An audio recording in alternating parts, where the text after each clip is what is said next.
Yo, what's up, guys?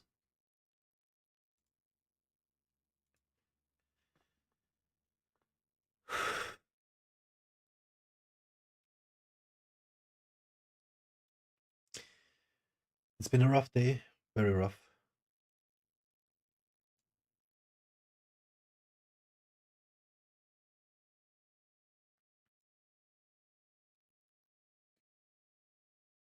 I want to find new strategies to cope with what's happening to me, and we're gonna watch some more videos about psychology, and in very particular, right now, we're gonna look at the situation when somebody you love blocks you, which, in my opinion, is the new age. This is the modern, how do I say this? This is the worst thing you could ever do to a person. It is like killing them. That's how it feels to me, anyways.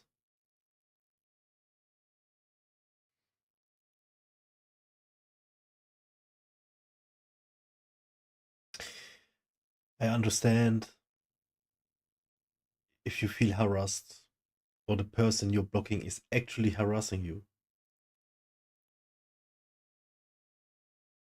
And sure, you guys can only hear my side of the story right now, but this is not the case. It is not the case. It is just block. I don't want to hear your side of the story.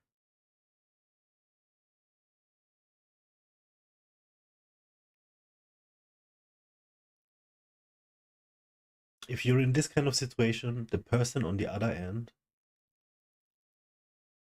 the amount of pain you inflict,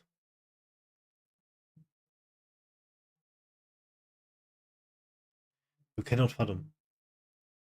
And you are not thinking at all, I believe.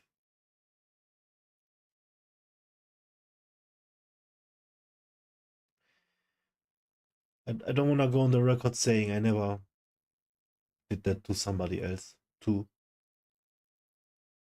But I was a child back then. And it was a power move. You know, hitting you without you being able to hit me back. That sort of thing. And I felt terrible. And I still do feel terrible whenever I think about it. Having done such a thing to somebody is really the worst.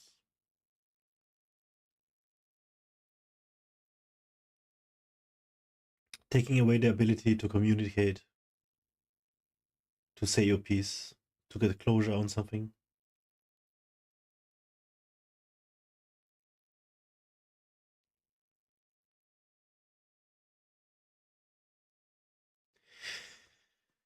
Yeah.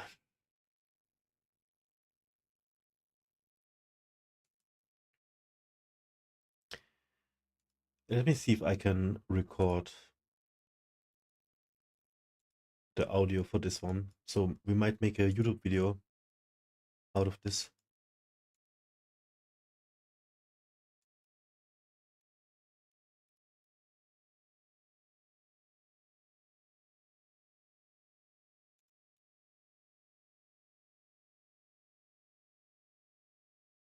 When someone you love blocks you, it's them taking the upper hand.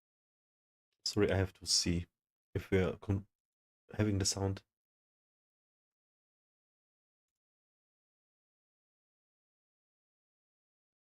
Yeah.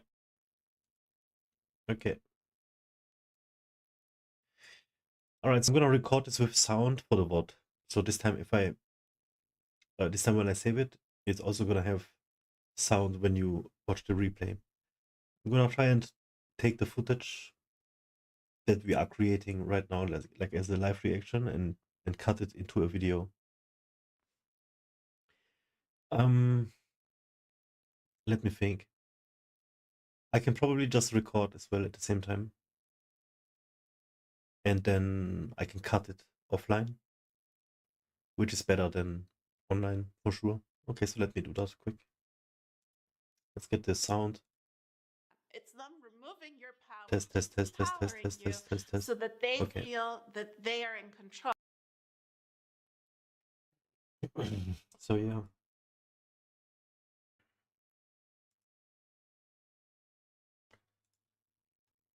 I think I'll just take whatever I spoke on the intro as an intro.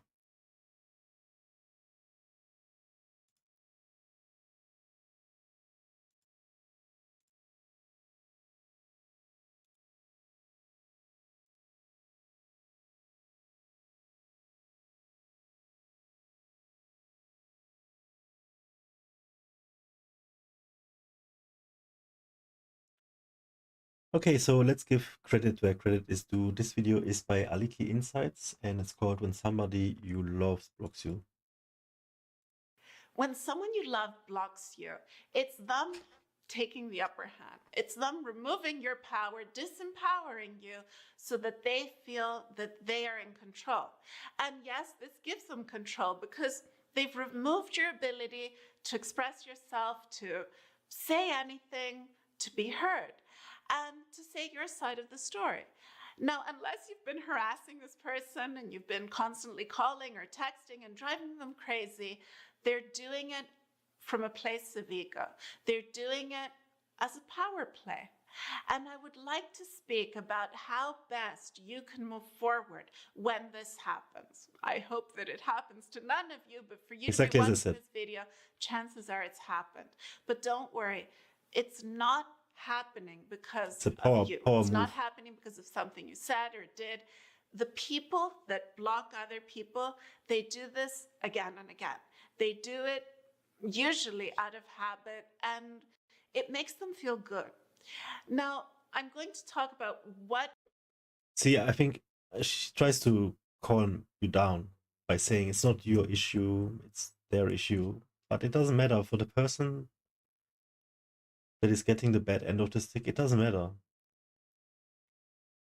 It happened. So the worst happened. It's like, kind of people feel that they need to block others, and when this the screen is happens, lagging a what little. you can do about it. Now, my name's Aliki. I'm here to help you upgrade your energy. Sorry someone blocked you. It's happened to all of us. It's happened to me again and again. And I'm going to talk about why someone would do this. Now, have you ever blocked someone? I'd like to ask you this. And if you did block someone, why did you block them? Why did you feel that need, that moment to block them? I have friends that block people so that they feel that, hey, I'm going to show him that I don't want to hear from him. I don't want to allow him to say anything and to hurt him.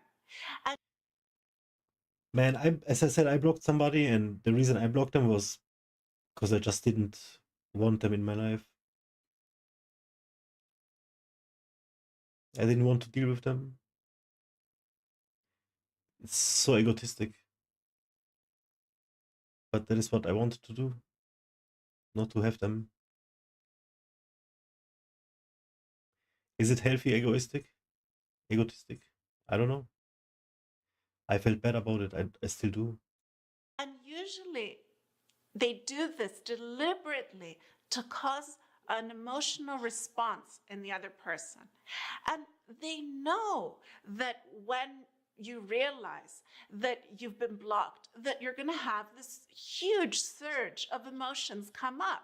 And it's only natural that, especially when you love someone, you have such deep feelings of love for someone, when they remove your ability to say or text or express yourself in any way, it's like they have told you to just shut up and not say anything, and they don't care about how it is you are, what it is you're doing, what it is you want to say. And they do this for exactly the reason for you to be in pain, for you to feel stuck, for you to feel hurt. And when they do this, it's because they're feeling hurt, they're feeling stuck. They feel this way and they project it onto you. They feel disempowered in some way, and their only way to make a power play and to feel that they're taking their power back and that they have the upper hand over you is for them to block you. This is extremely manipulative. It's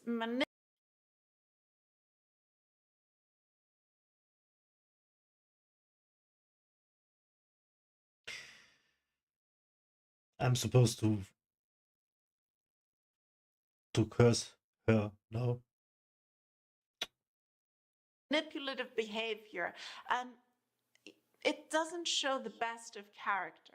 It's not done with love, it's not done with wisdom, it's not done with knowledge. Because someone with love, knowledge, and wisdom, they can hear what it is you have to say, and they know what and how to express themselves. They know how to speak to you and for a conversation to take place where both get to speak, where both get to say their side of the story. And unless you've been driving this person crazy and you know if it is that, because then you won't be wondering, why did they block me? Because you'll know that you were texting too much, calling too much, driving them crazy. Chances are that's not what you were doing. Chances are that they suddenly decided, I'm going to block them. And especially when it happens out of nowhere, when there was no argument, there was nothing that truly happened, and they suddenly just blocked you. Know that this is because something is happening in their lives at the time that they are unable, they feel helpless to deal with. They feel that they're out of control, that they do not have their true power. And by doing this power move on you, they feel good about themselves in some way. It gives them this little surge of energy. But this energy doesn't last for long. It's actually because it's not true energy. It's not true power. It's power of the ego. It's power in their mind. And that's very fleeting power. It's gone in an instant. It can last for a little and then it's gone. And that's why sometimes people, most of the time, when they block you, after a while you'll see that they unblocked you, or they'll text you, or they'll call you, and you'll say, but you had blocked me. What happened? The thing is that when they stop getting that feeding of energy from you, when their power is no longer being fed by your emotions, by your feelings, by your thoughts, because they, by blocking you, are connected to you in some way.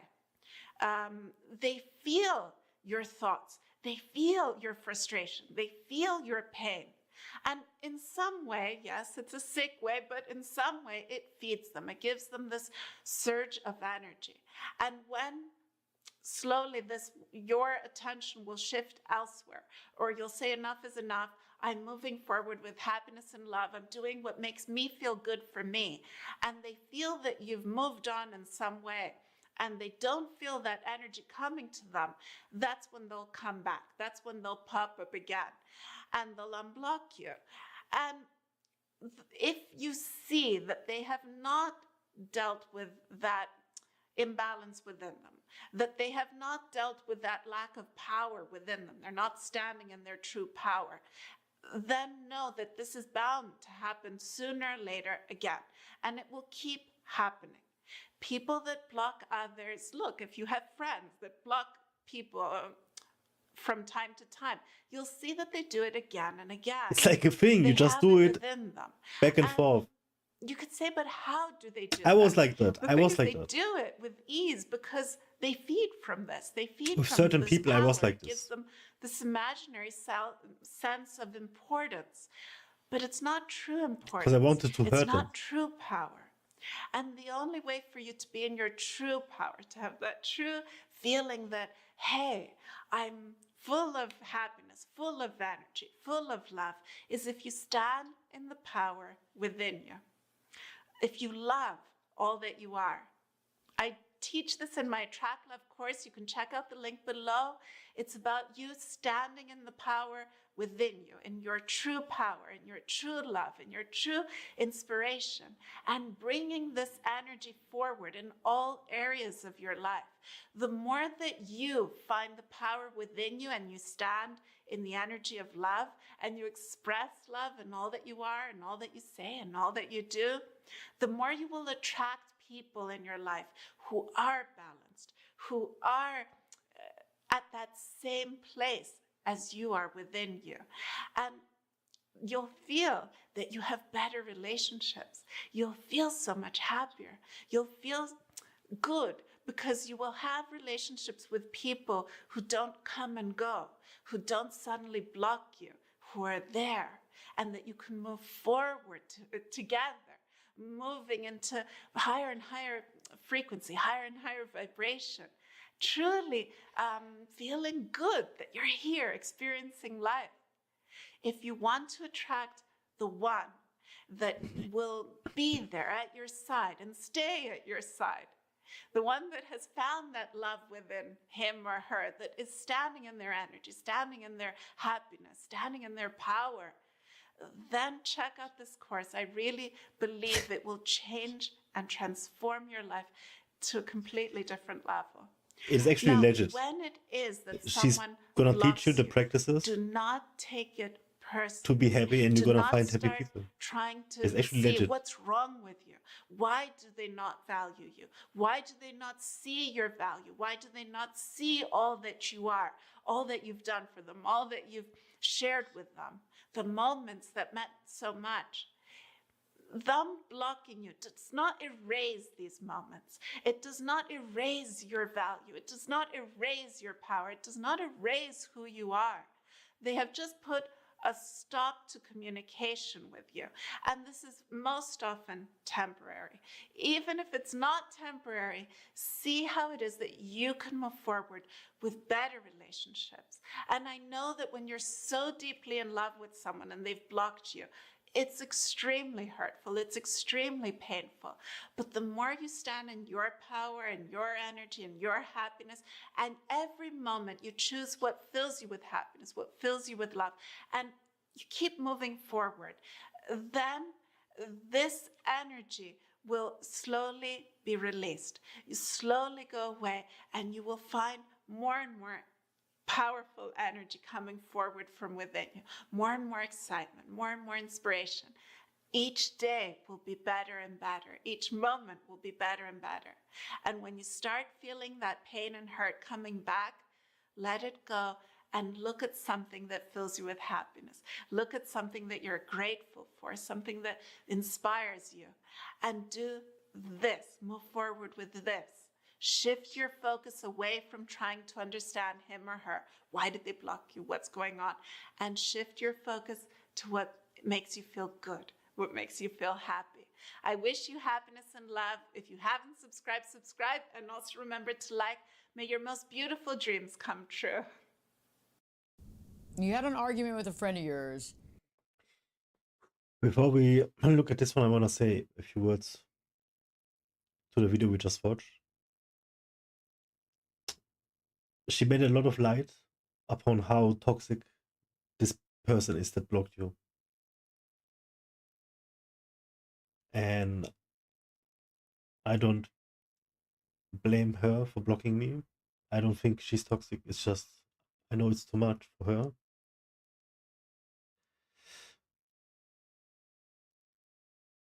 And it's just a stop of communication.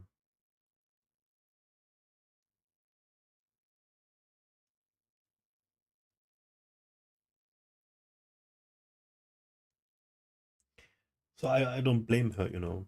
It's what I want to say. And that the lady really making a lot of light of how toxic people are is a way for you to feel better about yourself and not praise the person that blocked you that high. I think that is why she said it so often. None of this matters to me though. personally. Doesn't matter. I'm the man. I'm always wrong anyways. It's all my bad.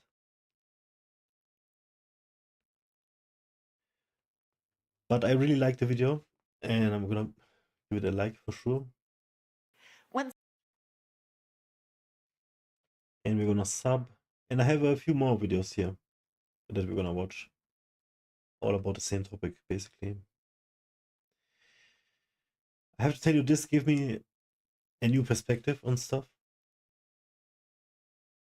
And I feel a little bit better. Still, my situation has not changed.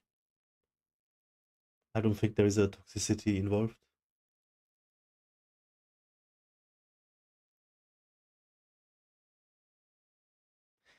I don't think there is toxicity involved. Let's leave it at that. Right? Nothing more, nothing less.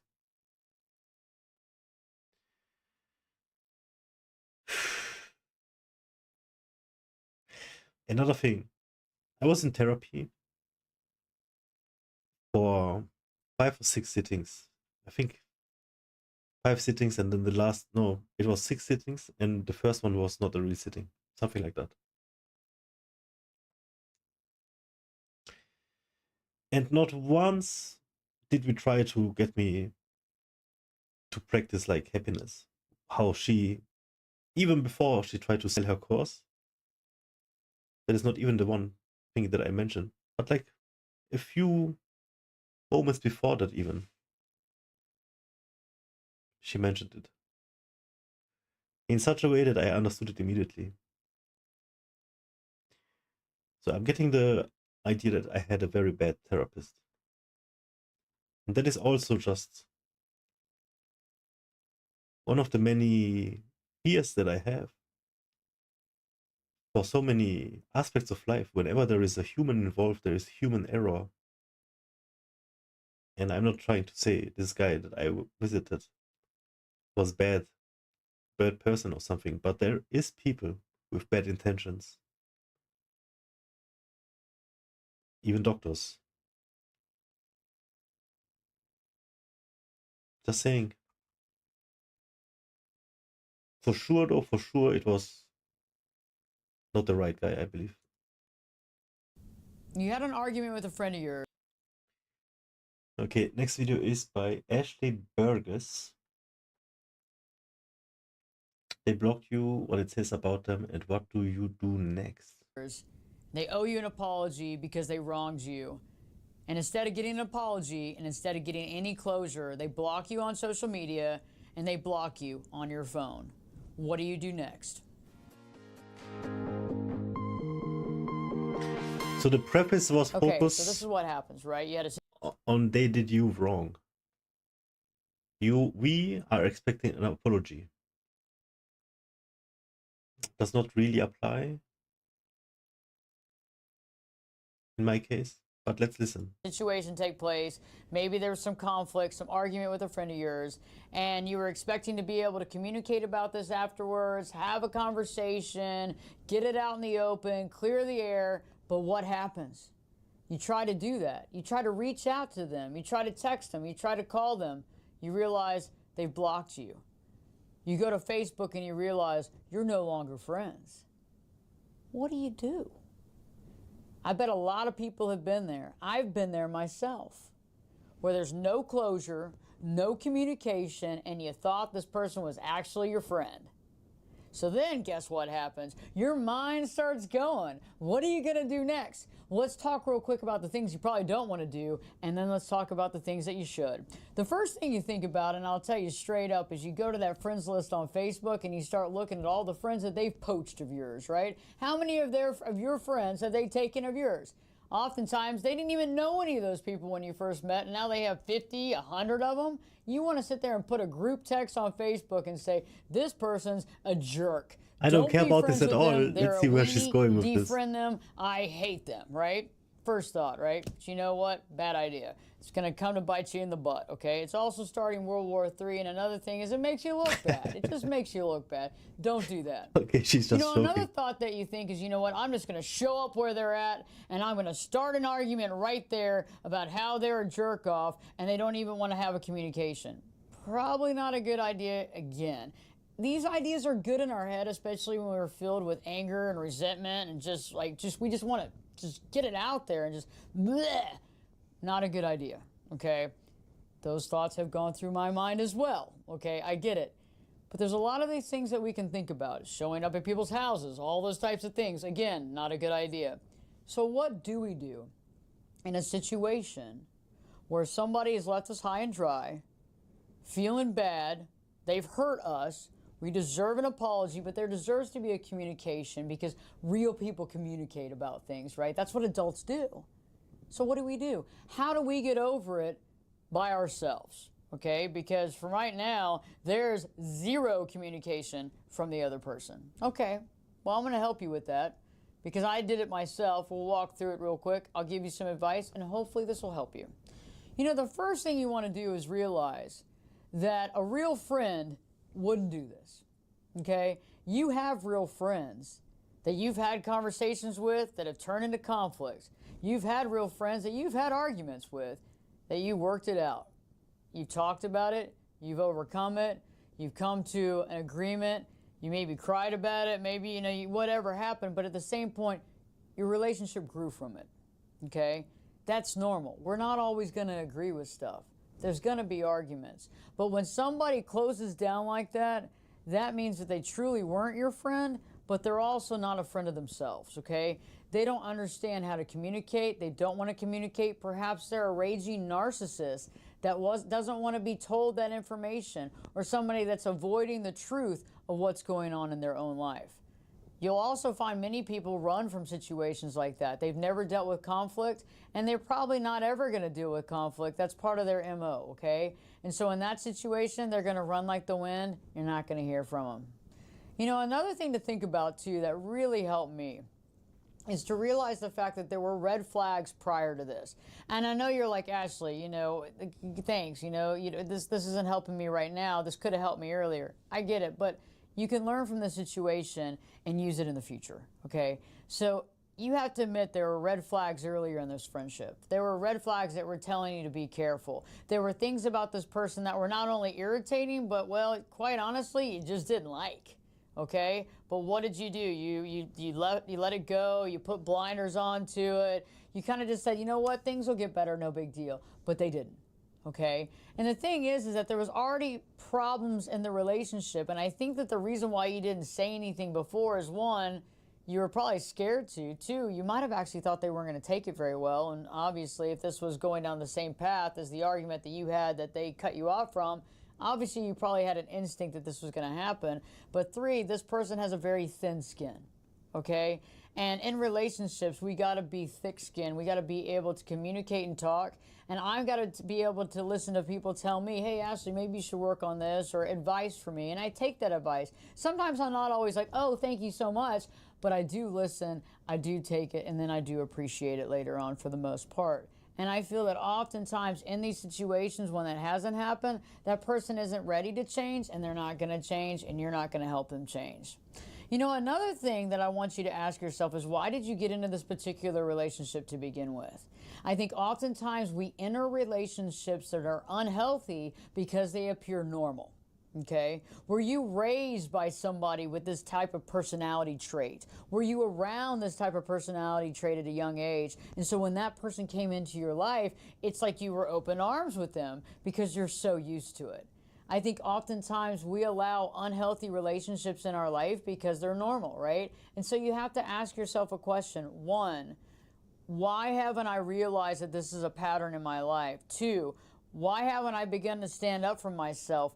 in these patterns, right? Because we're learning from these patterns, but now it's time to begin to stand up for ourselves. If you were raised by a narcissist and you're constantly dealing with narcissistic situations in your life with other people, and this becomes a pattern. So you had a father that was a narcissist, several different people you dated were narcissists, several different friends that you have are narcissists, and it's a constant basis. You really need to look at that and ask you, why are you bringing these types of people into your life? And do you not have any boundaries to deal with? I know for a fact I've dealt with that personally, and I knew that having boundaries with the narcissist was extremely hard for me because it was extremely normal for me, okay? And what I've realized lately is that I have a tendency of glossing over the red flags because it's normal and I want it to work. And I figure that the person will just change over time or it'll just get easier and better. But as you know, it doesn't. It gets worse. Okay? And so that's another red flag and another thought to look at. You know, another thing to look at too is really focusing on you, your self-esteem, your self-value, okay? When we enter these relationships with people like that would just turn on you on a dime, right? You have to really think about it and ask yourself, well, how did I get here and why? And why am I allowing that type of person around me when I have the ability to have all kinds of different friends around me who actually care about me and consider my thoughts and feelings, okay? And I think this is very important. And I know you're saying, but Ashley, it hurts. And I feel like I have no closure. And I feel like they were a total jerk off. And here I am holding the bag. I understand. But we've learned a valuable lesson. People not to get into relationships and friendships with, correct? Another thing that we've learned as well is that we've got to be on top of our friendships. Right when something happens that you're not happy with, that goes against your boundaries, that goes against who you are, you've got to stand up. You've got to say exactly how you feel, because the more we allow this to happen, the more it will happen because we become the doormat. Do you understand that? And that's not a good place to be.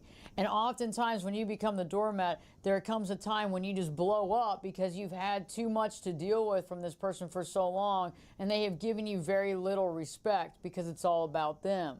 And you need to ask yourself, how can I change my pattern of behavior? I can't change them, so what do I change about me to bring people around me that are actually positive and giving instead of people that are takers and weenies that hide behind their computer and their phone, don't want to deal with any sort of conflict because they can't, because they would be completely deconstructed at this point in time. Do you see what I'm saying? Their brain would blow off if they had to deal with any conflict because they don't even know who they are, okay? And they hide behind this powerful persona when they're not really that powerful. But can you blame them? So I recently dealt with this situation in my own life. I would love to get your perspective on how you've dealt with this. Have you dealt with somebody that has literally gone dark on you? They owe you an apology. They were a genuine ass to you, okay? They hurt your feelings, but what? She speaks nothing but the truth. I'm definitely gonna sub and like. Really. Nothing but the truth. But again, she's taking the stance of the other is the bad. You know, fuck them kind of thing. I can't take that stance. Because I don't care if she was wrong even, you know? It's like, I don't care.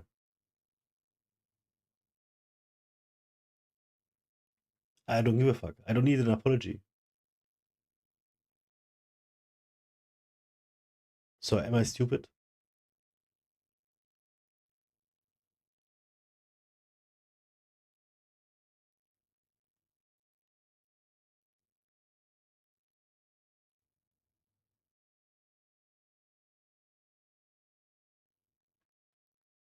I'm not compromising myself actively.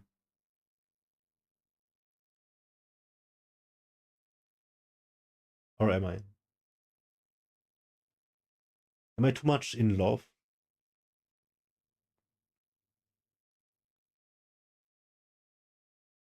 Am I supposed to feel like, oh, fuck them? to take a stance, to take a side. And say you were wrong. We know you're wrong. And then what? Blaming gets you nowhere. It doesn't matter.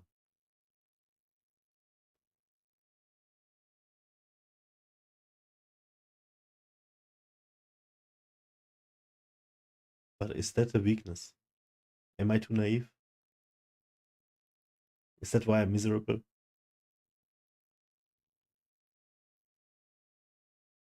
Because I can be an asshole, trust me. I've done shit, dude, holy fuck. I've been places, oh my fucking god. But this situation is different.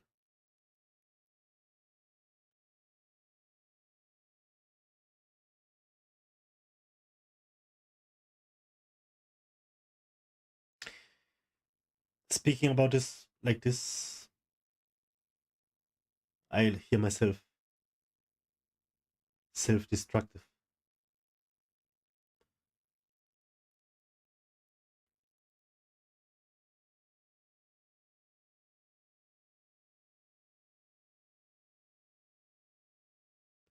Why does it feel right?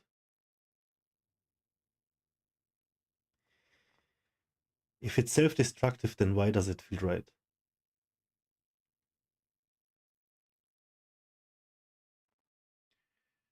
Let's see. What did they do? They walked out of your life with nothing. Poof. How did you deal with it?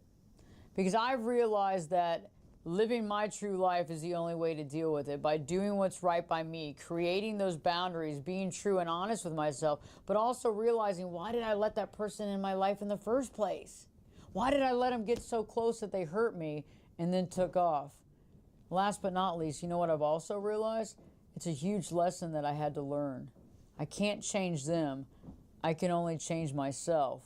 I can't change their actions, but I can change the way I feel about it. I can change the way I feel about it. So I'm not going to be reactive on Facebook. I'm not going to be reactive on social media. And I'm not going to call them out to everybody I know. But I'm going to live truly and honestly. And I'm going to do the right thing by me. And I'm also going to be very aware of those red flags when they come up and see them for what they are. Not try to sugarcoat the relationship. And also, I'm going to value my time more than to just give it to anybody. Okay, and I think this is very important, and I hope that this has helped you as well. And I wish that I could take the pain away from you right now, but I've realized that we have to forgive ourselves for being in this relationship. And if you forgive yourself for falling for that, and you actually forgive yourself and actually go by solution, meaning I forgive myself and go deep and forgive yourself, but then turn around and make a solution not to get in a relationship with that same type of personality, and not try to be codependent and work on being who you are, I think you can offset this situation from happening in the future. And just remember one thing. It might hurt right now, but time will cure this situation. But better yet, you can help another person who's dealing with this. You can help get the word out on this, and also realize that that person who is avoiding you and ghosting you is full of fear and insecurity, and they're a half of a person because they don't know how to love, they don't understand what unconditional love is, and they have no idea how to deal with this situation. They'd rather cut you out because they're so scared of confronting themselves, because that's what it comes out to.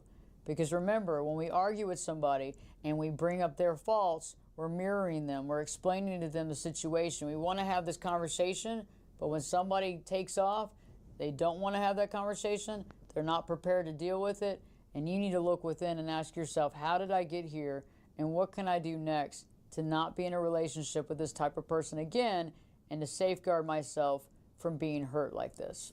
Forgive yourself, forgive the situation, forgive them as well. The lesson's been learned. Now it's time to move on and move forward with our life, being true and honest in all of our friendships, giving unconditional love to others and ourselves, and realizing our true value is way better and way more valuable than being in a relationship with someone that'll do that to you.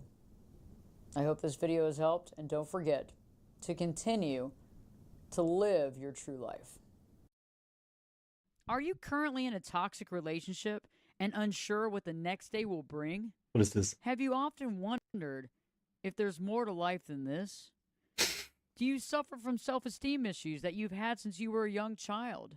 Have issues or have difficulty speaking with your family? Do you feel surrounded by self-centered people? Seems as though you're always giving and they're always taking. If you've answered yes to any of these questions, you need some answers.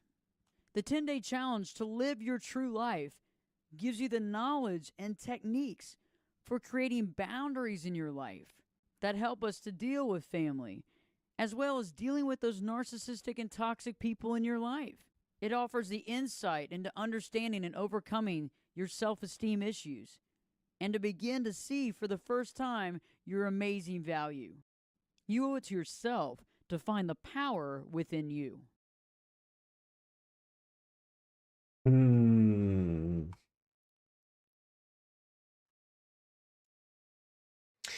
We give her that for sure. Also, the little commercial at the end. Props. But I'm a little afraid of these kind of courses and books. I believe they take away humanity. It sounds so stupid when I say it. But they make you, like,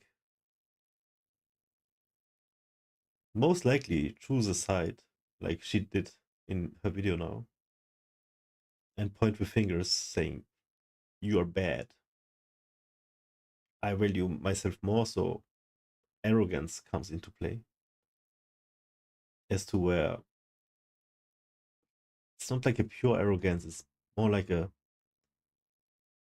I don't want to have to deal with you, I'm just gonna, because I focus on myself. You know, it's like,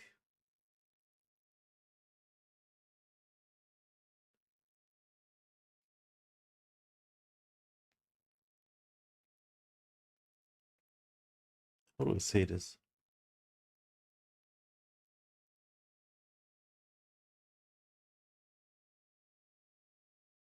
It sounds very cold.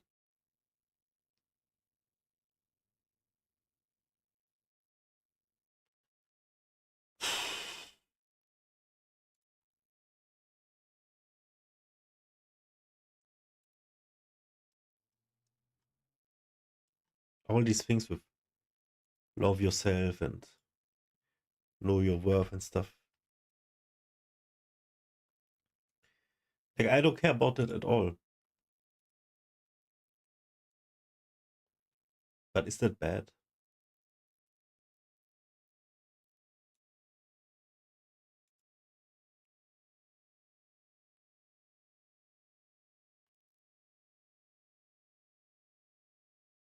I mean, of course, you have to value your life somewhere, or you wouldn't be where you are right now. You wouldn't have,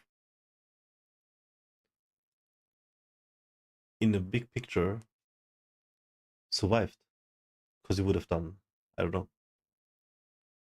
some stupid decisions, right?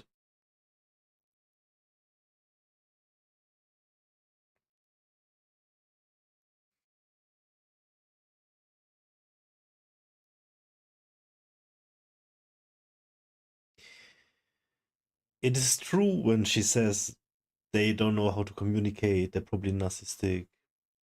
But she's also just throwing all these trigger words on the wall and stuff just keeps sticking. If you're watching this kind of videos, you're probably coming from this sort of place anyways, and then something bound to stick. If not all of it. But still, it's I'm having troubles identifying myself with these comments, cause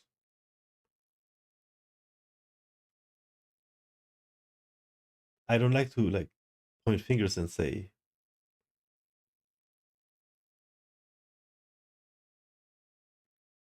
I like to, you know, work on it, no matter who's at fault.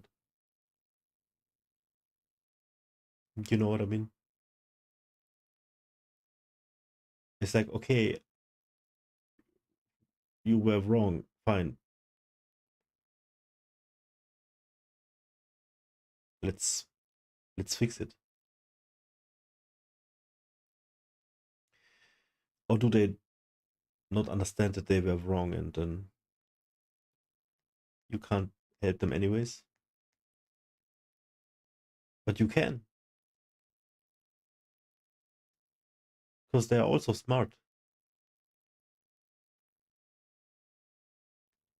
It's just the issue that they have some blockage.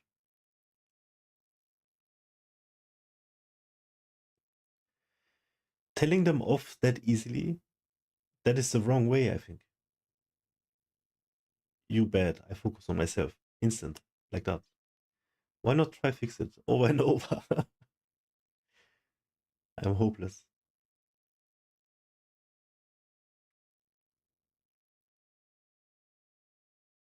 I'm not too naive trying forever. I'm not crazy. That's the definition of crazy. Trying something over and over and expecting another outcome. I see potential. I see potential wherever I look. And that's the most important thing about life anyways. It's all about potential.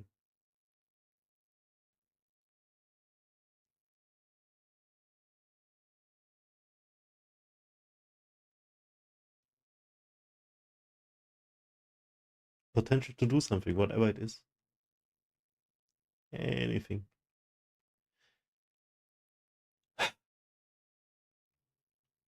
This video too shirred my stomach, but it did help. I feel a little better. At the same time, it didn't change anything.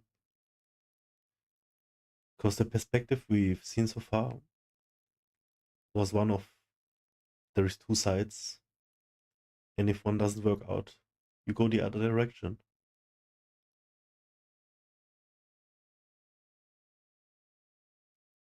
I feel like this doesn't apply in my case.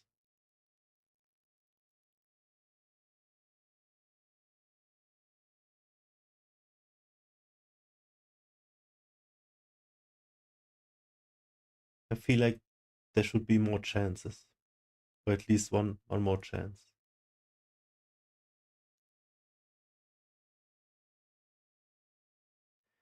How many chances are enough?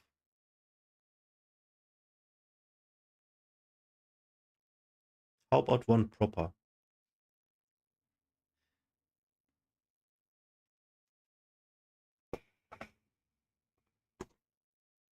I barely ate today.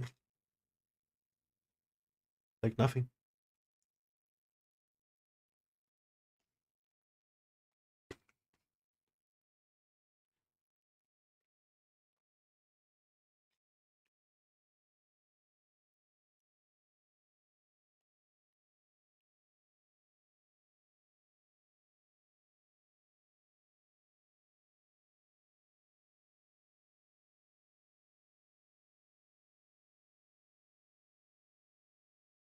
The workout we had was good,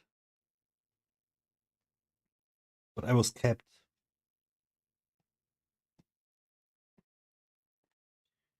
by my head. I was fighting a lot today. We could have done more, probably. Much more.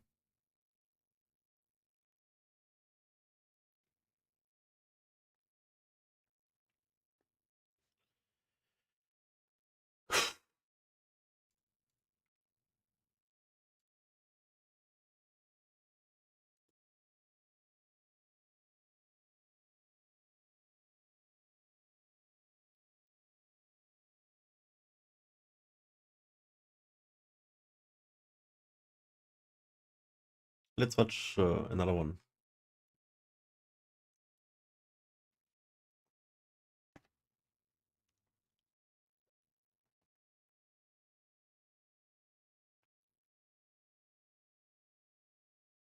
So there seems to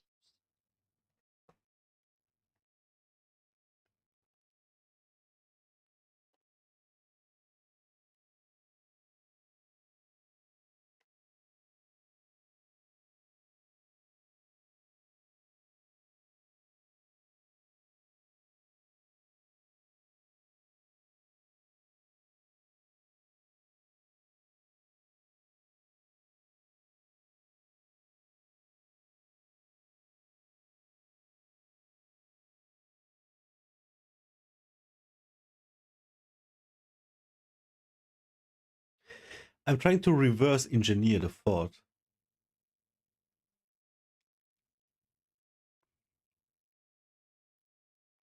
The act of being blocked. In which direction could it also work?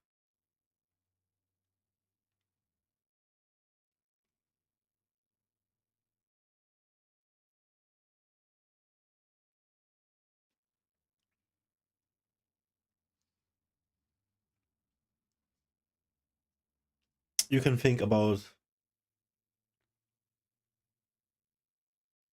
blocking somebody as a power move, as we heard.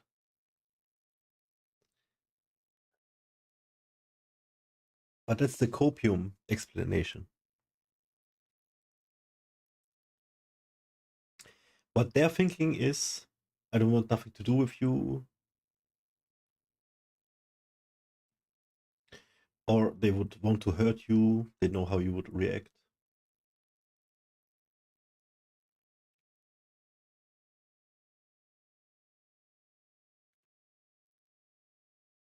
They just can't handle you at the moment.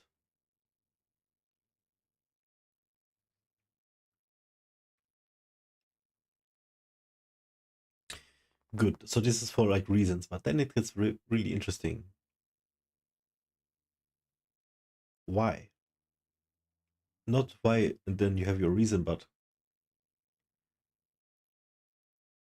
I guess why and how.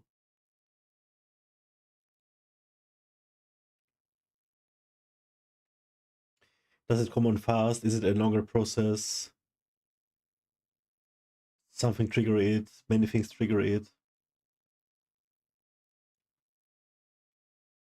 So then it becomes interesting. You can evaluate what this person is doing. So if you know the person is just not thinking straight, you're not gonna tell them off. You're just gonna wait until they have a clear head. If you love them, if you truly love them, you wait forever.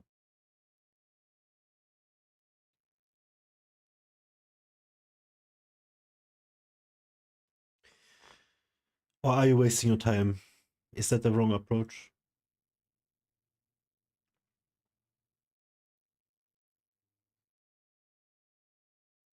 Are you supposed to move on after a certain amount of time has passed? How fast? How much time must have passed?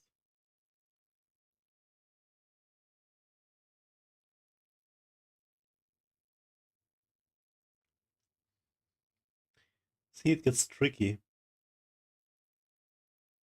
very fast.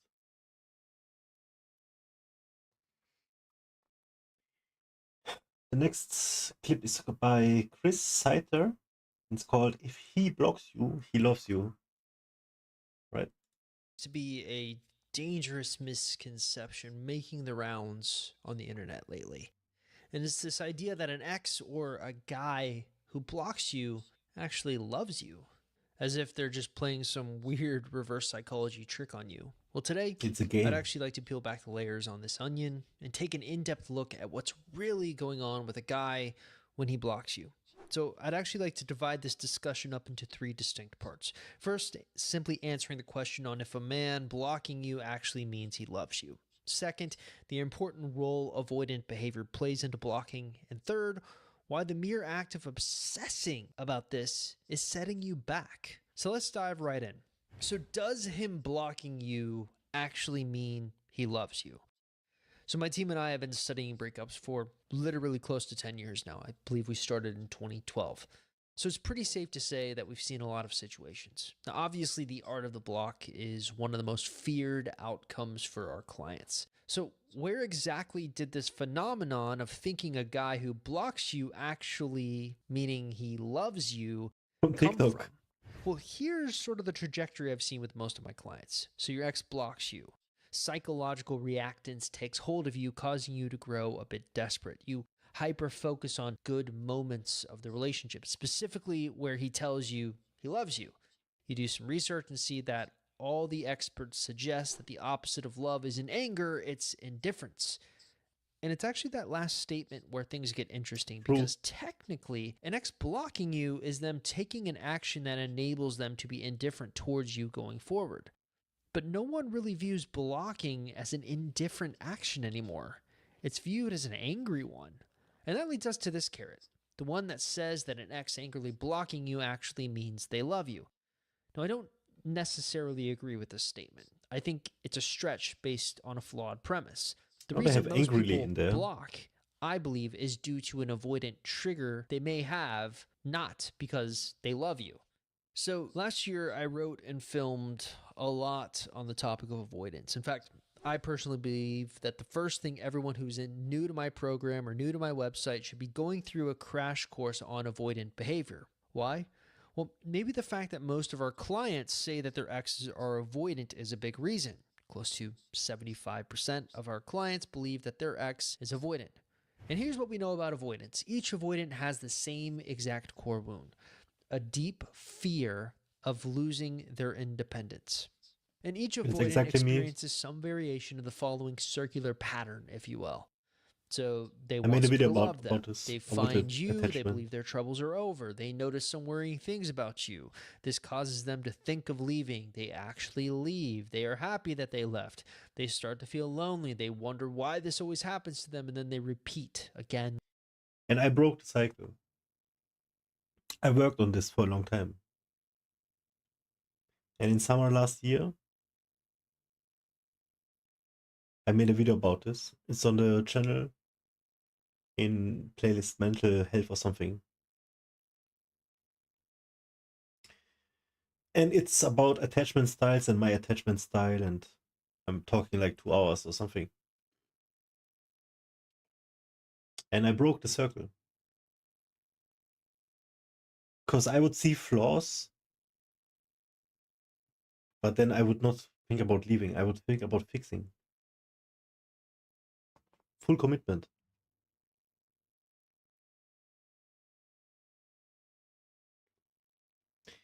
And that is one of the biggest regrets that I have. That I became this person too late.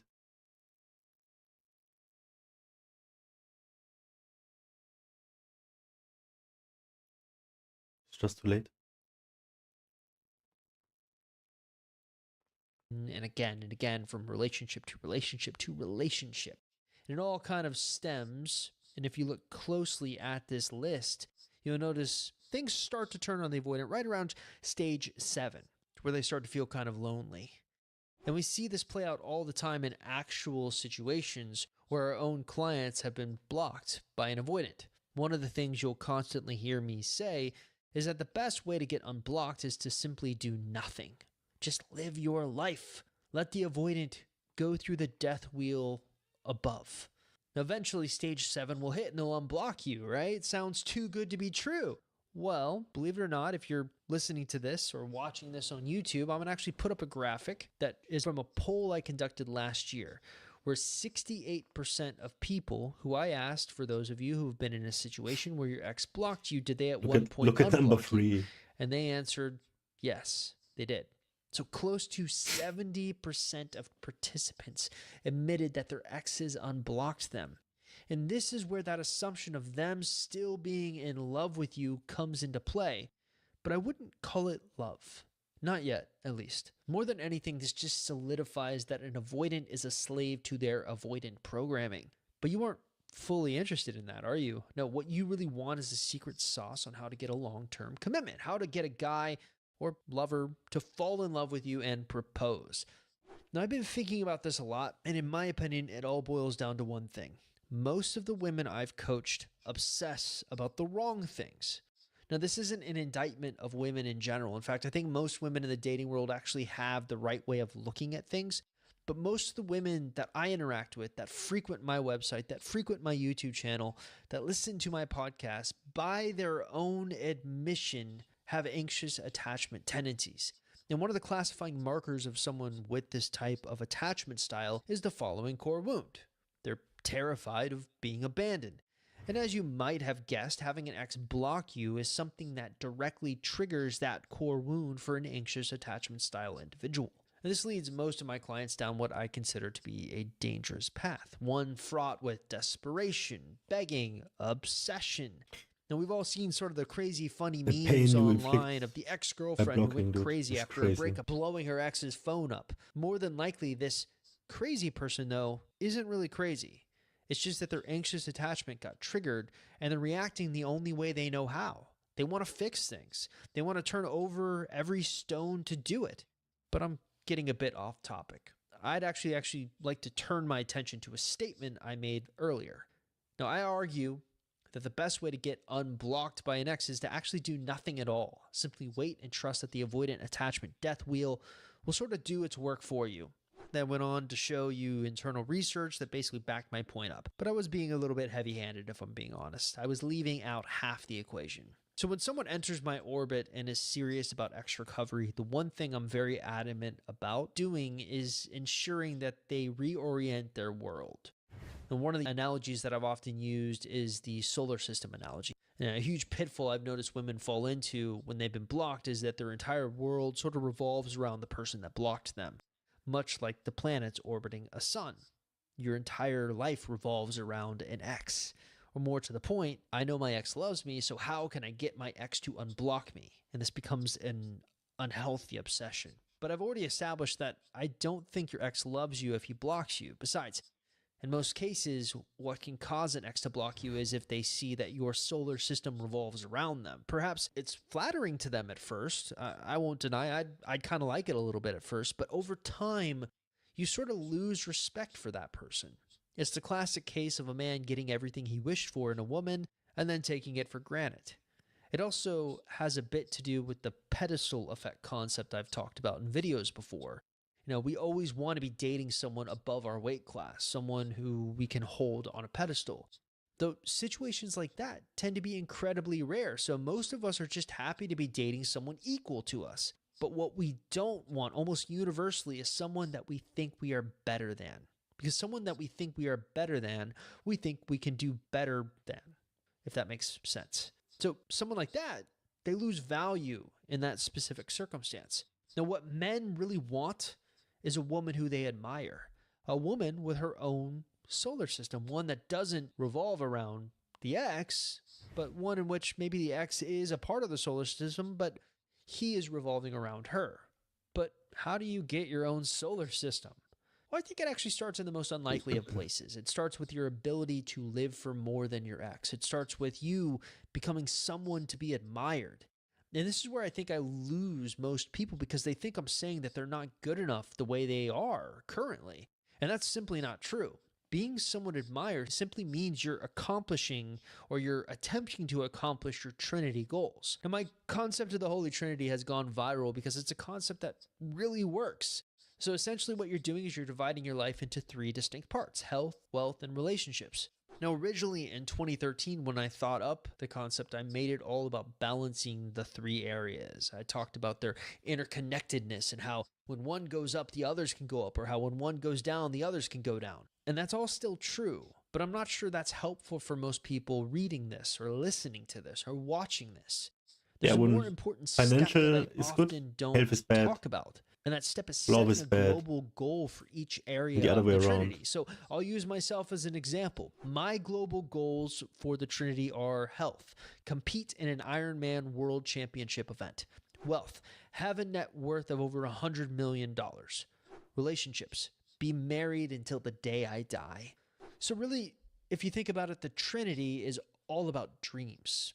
It's about setting specific goals to help you achieve your dreams in every important area of your life. And honestly, a global Trinity goal needs to sound sort of ridiculous. Otherwise, it's not going to be good enough. It literally needs to be the type of goal that others scoff at because they don't think they can achieve it. This is what you should be spending all your time obsessing about after a breakup. Not an ex, not what he's up to, not if he loves you even though he blocked you. Doing the Trinity work is actually what creates the spark for him to fall back in love with you. So your challenge is you just have to be willing to put in the time to start climbing toward your global Trinity goals. A little bit contradictory. Feels horrible. You know, this. So it wasn't too bad. You definitely feel a difference in man versus woman. They kept it a little more general towards the end.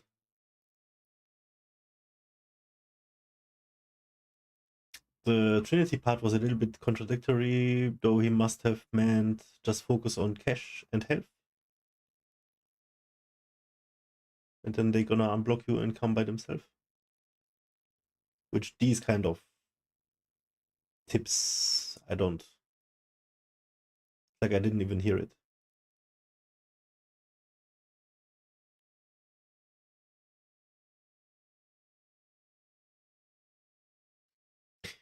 The part of them unblocking you, you know, after some time.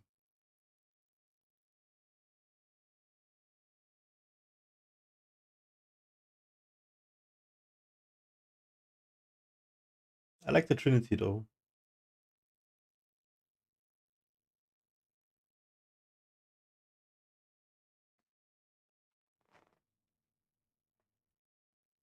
Being blocked by your ex. Alright, let's watch Brett Browning. What does it mean if your ex blocked you? What to do? Feels horrible. You know, this was the person that you thought you were going to spend the rest of your life with, and now they're cutting you off just like that. Of course, it makes you feel like they never cared about you at all, or that they hate you and they want to hurt you.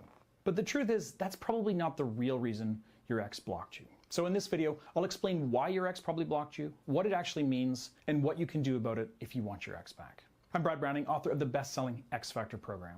I've been a relationship coach for almost 14 years now, and believe me, I've seen my fair share of bad breakups.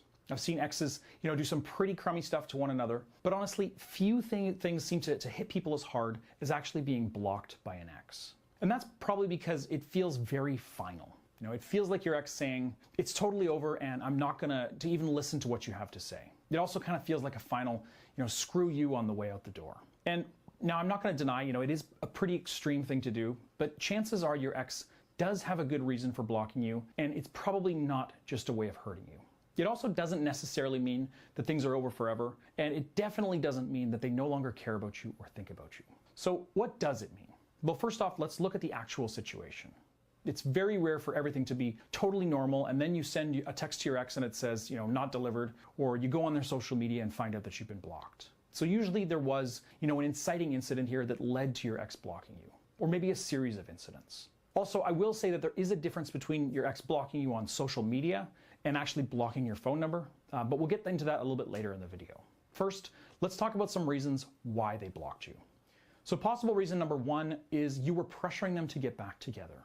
Now this one is one of the most common reasons that an ex will block you after a breakup. You know, if you don't leave them alone and you won't take no for an answer, then they may have felt like this was their only way to get you to stop. Now you might say, you know, but they were never that upset about it. Sure, they never said yes, but they never exactly said no either. And this is common as well. You know, you see an ex who blocks you in this situation as one who's trying to avoid confrontation. They're afraid to be honest with you, whether it's because they don't want to make you angry, they don't want to hurt you, or they're just trying to avoid more drama.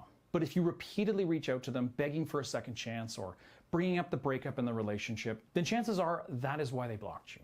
Oftentimes, you may not even realize you've pushed your ex too hard or really done anything that would actually irritate them.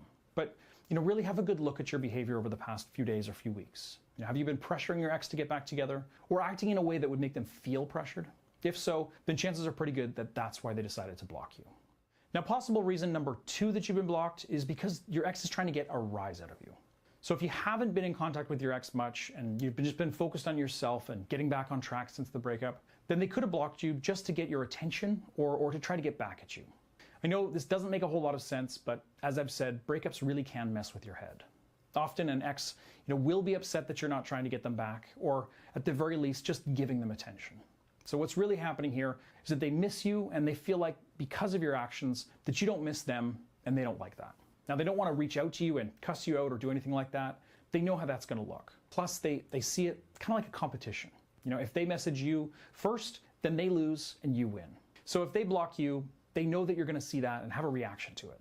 You'll be confused and upset, and they're hoping that you'll reach out to them. And when you do, obviously they'll feel like they've won. Now, in this case, your ex will block you on social media, but usually leave some other way to contact them so that they can get that confrontation that they're looking for. Now, the number one thing here that you need to remember is that you should not give them that reaction that they're looking for. And we'll talk more about that a little bit later in the video. For now, possible reason they blocked you, number 3, you got into a big fight. So obviously, if you and your ex got into a huge fight yesterday, and today you've been blocked, it doesn't take a genius to figure out what happened. In this kind of case, they're either doing this to avoid confrontation or just as a big you. This is just another avenue for them to fight with you without really fighting with you. The good news is that if this is why they blocked you, then chances are it's probably not permanent. Often an ex who blocks you for this reason will unblock you when their emotions die down and they realize that they miss you and they probably overreacted. I've definitely seen that happen many times. Possible reason number 4 is you were just messaging them too much. This is another very common reason for an ex to block you. If you were blowing up your ex's phone nonstop following the breakup, then obviously that could be one of the reasons they've blocked you. This is really a lot more likely if you were also clingy in the relationship as well. I mean, think about it, because in some ways, a breakup is a way of saying, give me space. And blocking you is another way of saying this if you didn't get the message the first time. The good news is that if this was a major contributor to your breakup, then your silence during this time is going to be extra powerful. Often just giving your ex the space that they wanted in the first place will be enough to make them realize that they do miss having you in their life. They still want you, they just want a little less of you than you were giving them. Another possible reason, number 5, they're trying to move on. So, whether your ex has met somebody new or they're just making an effort to move forward without you, this can be a reason that your ex might block you. And this is actually way more common than you might think. Your ex knows that if they stay connected to you in any way, they'd have a lot of trouble moving on and might possibly wind up caving into their emotions and getting back together with you just to numb their heartache. This is one of the biggest reasons that I say that your ex blocking you is not a sign that they hate you or that they're even over you. So if you aren't pestering them with messages, then blocking you is really a sign that they miss you a lot. And if this sounds like it might be the case for your ex, that they might have blocked you because they don't trust themselves to stay committed to a permanent breakup, then go to breakupbrad.com/quiz and take a few minutes to complete my free quiz tool. It'll tell you your chances of getting back together, and it'll also give you some more insight into what your ex is actually feeling right now. Again, the quiz is free, and you can take it in less than 5 minutes at breakupbrad.com/quiz. And possible reason number 6, they blocked you right after the breakup. So if your ex blocked you right after breaking up, then it really doesn't necessarily mean much. As I've said before, this is a traumatic time, and people often act on instinct alone, and they're just, looking for some relief in a difficult situation. Obviously, some small part of your ex believed that they'd feel better if they blocked you. They probably don't want to think about what happened right now, and they figure if they block you, then they can get a little bit of relief. Now, if this is your situation, don't worry too much. Chances are they're going to unblock you soon because they're really going to start to miss you too much. Now, another reason, number 7, is that you were a negative influence on their life. So if you in your relationship, if you represent a negative part of your ex's life that they're trying to move on from, then that's mostly likely why they blocked you. Maybe you were, involved in drugs and now they've gone clean. Maybe you had a really toxic relationship that impacted their life in a bad way. Maybe you were just together at a very bad time that they're trying to forget. But in this case, you really do need to reflect on where you are right now. Are you part of this bad scene that they're trying to leave behind? Or are you going to get your life right too? Now this one it's a pretty rare situation and unlikely to be the case for most of you watching, but it does happen occasionally. Another more common reason, number 8, is that you hurt them. So obviously, if you did something very naughty, like cheating, lying, stealing, abuse, really anything like that, then chances are, obviously, that's why they blocked you. Even if you think that you might have, smoothed it over at the time, breakups allow us a lot of time to think things over. So chances are, without you around, your ex has realized, just how angry they still are about whatever it is that you did, and so they wanted to block you. And that's exactly what they did. And possible reason number 9, you went no contact. So if you've seen any of my past videos, you probably know that I do usually advocate the no contact method. This involves you taking, a big break from communication with your ex after breaking up. And during that time, obviously you focus on improving your own life and allow your absence to make your ex miss you. Now, your ex typically won't react this way, but in some rare situations, they might actually block you when you go no contact on them. Now, this can be a good sign if you want them back. And that's because they've clearly noticed that you're not obsessing over them the way they thought you would, and so they're trying to get you back by blocking you. They'll only do this if they're still thinking about you and what you're doing, and that means obviously that they aren't moving on. Now, I bet quite a bit that this isn't a permanent block, it's just more of an angry gesture on their part. All right, so I hope I've convinced you that your ex blocking you really doesn't mean that they hate you, that they never cared about you, or that things are necessarily even over. Exes really will block you for a variety of reasons, but almost all of them mean that they do still care about you, whether or not they want to be in contact with you. Now, at the beginning, I said I would talk about the difference between blocking your number and blocking you on social media. Now, in my opinion, blocking your number has more to do with them not wanting you to contact them, and blocking you on social media is more that they don't want to see what you're doing, and they don't want you to see what they're doing. Now, of course, unless they do block you on both, they're probably not afraid of you or trying to make sure that you never speak to them ever again. And that does bring us to what you actually need to do when you're in this situation. But first, let's talk about what not to do, because this is a very touchy situation, so you're more likely to make the wrong move here than the right one. So first off, do not try to reach out to them. You shouldn't reach out to your ex when they've actually blocked you. Full stop. This is just, it's never going to work out the way you want it to. It doesn't matter what you do or say right now, it's only going to make things worse. By blocking you, they're setting a clear boundary here, and you really do need to respect that, whether or not you want to have a relationship with them after this. If you don't respect it, they're going to start to think that you don't respect them either. And on top of this, you're going to scare them. Now, I know that you don't have bad intentions, but somebody repeatedly reaching out to you after you've said stop is really alarming. So don't reach out from another number, don't reach out through mutual friends, don't post about it online, and don't message them on LinkedIn. Just leave them alone for now. And another important thing to remember is that you also shouldn't try to place blame. As I've explained earlier in this video, there's many reasons why your ex might have blocked you, some more valid than others. But it doesn't matter if the reason that they blocked you was totally wrong and very immature, because they still blocked you. There's no point in dwelling on the reason why, much less trying to convince them that they were wrong. You need to try to accept this, because really, all you can do now is decide how you're going to respond to the block. So here's what you need to do. First, accept it and what it means.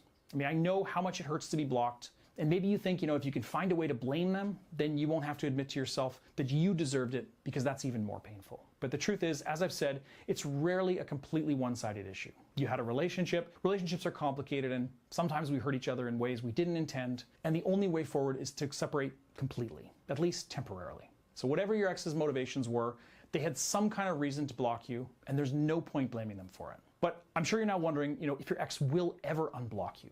Does this mean that the relationship is over for good? Well, as we already discussed, the answer to that can be found over at breakupbrad.com/quiz. I put together a really simple but effective quiz that will answer the question, can I get my ex back? So go and just go over there, answer a few questions, and you'll get a result out of 100 that represents how easy it's going to be to reconnect with your ex. And moving forward, whether or not your ex unblocks you, they are going to need a break from having you in their life. Your best bet is to focus on you and the things that are within your control. Chances are good that your ex will reach out to you sometime in the near future, but unfortunately, that's really got to be a decision that they make on their own. If you want to discuss your specific situation in more depth and get my help with coming up with a plan to win them back, even if they've blocked you right now, please go to breakupbrad.com/coaching and consider signing up for a month of my very affordable one-on-one personal coaching. When you register, you can immediately send me all the details about your breakup and some of the current challenges you're facing, and we'll work together on overcoming them. And that is it for now. Thanks for watching, and I will see you guys in my next video.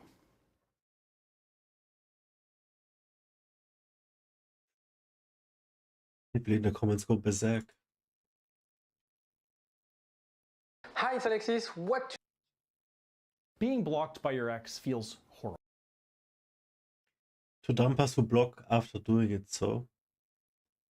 Those that would never give up on you, and you know how much it hurt us. You're the worst. Because they don't want to take responsibility for being dishonest and having affairs when you call them out. Coward action and form of abuse.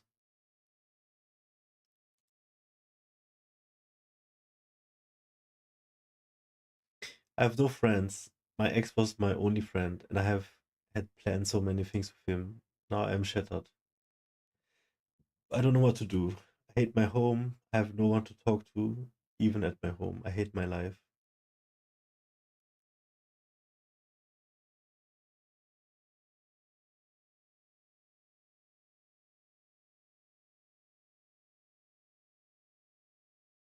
Everybody's just sad and mad.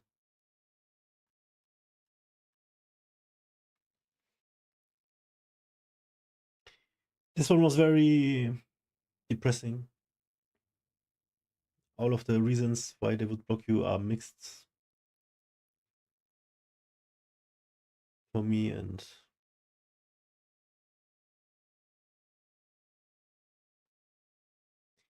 I think I give this no reach out thing a try.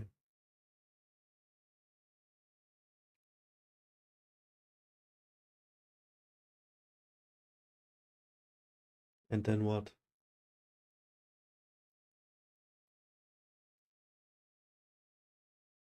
So this one was very depressing.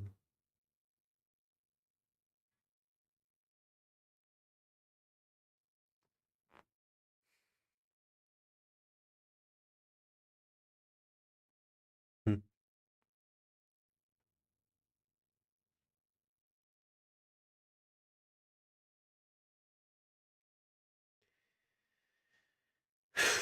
Let's see the next. Hi, it's Alexis. What to do if your ex blocked you on every... So this is Alexis Friedlander, the avoidant therapist.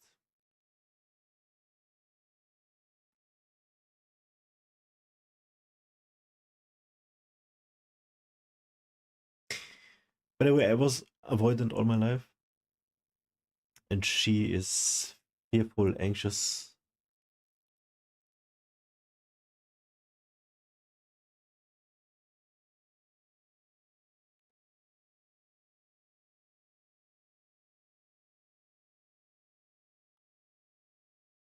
Okay, let's see what he has to say. Everything. This is what I'm gonna answer today in this video. Intro very quick, you'll see everything after the jingle. IGetMyExBack.com. Everyone deserves a second chance. So first of all, before I get to the action and things you have to do, I really want to empathize with you because I know it is really painful to see that the person that you love the most blocking you, ignoring you, putting a shield between you guys. I know it is a tough spot you're in. And before I explain everything you have to do, you have to be mindful that this journey ahead needs patience. And I know it's very easy for me to say, but it is what you have to acknowledge right now. When your ex blocks you, the path on getting back together is long. I'm not saying that there's no path at all, but it is long. So you have to acknowledge that. You'll see there's ways out. There's good news. Don't worry. Let's start with the rationale. And it is really important for you to be honest with yourself. Understand why they blocked you. There was a reason that at some point you decided, that's enough. I've had enough. I want to block that person. I don't want to talk to you anymore. I don't want to hear from you. Did you harass them? Did you, were you rude with them? Did you use strong language? Were you too emotional? Were you too needy? All these kind of things. Did you make the breakup more difficult than it should have? So be really honest with yourself, because in a vast majority of the cases, when someone decides to block an ex, it's because there was something wrong in the breakup. Maybe from their fault, maybe you reacted the wrong way, but really be honest with that. List down a list of why you think she or he blocked you, and make sure you understand why they need that space. Okay, because when someone blocks a person, it's because I need space from you. Now, the other thing you have to acknowledge, it will take time to reconnect with your ex, but blocking someone is temporary. Okay, in 99% of the case, you get unblocked at some point, always. And you have to use that space. Okay, use that space to reconstruct yourself. Use that space to stay away from reacting, because when you were in touch, something was wrong. That's why they blocked you. Something was wrong because either what you were saying was making them upset, or maybe anything that you were saying was making them sad. They wanted that space. So rather than fighting on something that's already lost, in a way, you close that chapter. You work on yourself. Remember that when the more you push, the more they pull away. Shift your focus. It's a little bit like when you go to sleep and you're struggling to sleep, and you tell to yourself, I need to sleep, I need to sleep, I need to sleep, I need to sleep. It is the worst thing you can do to fall asleep. And it is exactly the same when an ex blocks you. The more you think of like, I want to get back with her or him, I want to text him, I want to text her, it's going to really make you feel bad, make you feel depressed, because you're going to hit yourself on a wall. And again, I mentioned the circle of control in another video. It's really about looking at the things you can control right now. They blocked you, respect that decision, and use it as an opportunity for you to grow. Use it as an opportunity to find yourself, to understand what went wrong in the relationship. Probably working on your communication skills. You know, something happened. Why would someone block me, not want to speak with me, even though we were together for years? And this type of exercise, you have to really find someone you can speak with and explain those situations. It could be myself, it could be a therapist, it could be a friend. Don't talk to thousands of friends, just one or two maximum. But really, it's very important for you to use that space and reconstruct yourself. And if you want to have a chat with me, I'm more than happy to do so, obviously. There's discovery calls in my diary. I leave about 10 per week, so you can basically have a free consultation. The link is in the description of the video, and also, yeah, it's in the description of the video. You just book it, and I'd be more than happy to have a chat and see how we could help yourself go from a place, a very dark place, to a lighter and happier place. The fact that your ex blocked you, you put it on the side and you focus on other things. 3, it's not a big deal. It's not a big deal really, because most of my clients, Okay. and when I say my clients, the successful clients, so the 80% of my clients who got back with the ex, most of them, they were blocked at some point from the ex. First of all, you're not always blocked on everything. Often you're blocked on Instagram or Facebook, but you can still message them. Or you're blocked on message and they can still have you on Facebook and stuff like that. So you are with them in some shape or form. You have friends in commons. Maybe they have pictures of you at their place. Don't think that because they blocked you, they forgot you. They don't want you anymore. It just means at this point of time, I don't want to deal with you. At this point of time. Now, whether it's temporary or forever is really up to you. Whether it's quick or it's long, it's also depending on you. So, what you have, to help you get going, see it as an audition. They sort of use this, and they will be basically tracking how you react to this situation. Would you react with dignity? Would you make things more difficult than they should? Would you be too emotional, too angry, or would you be mature? So really be important, and that's why it's very important to have a buddy that can help you prepare the after, prepare for that audition, right? Few strategies to get unblocked, and obviously there's no magic or science on that. It's few studies that I've seen working in the past.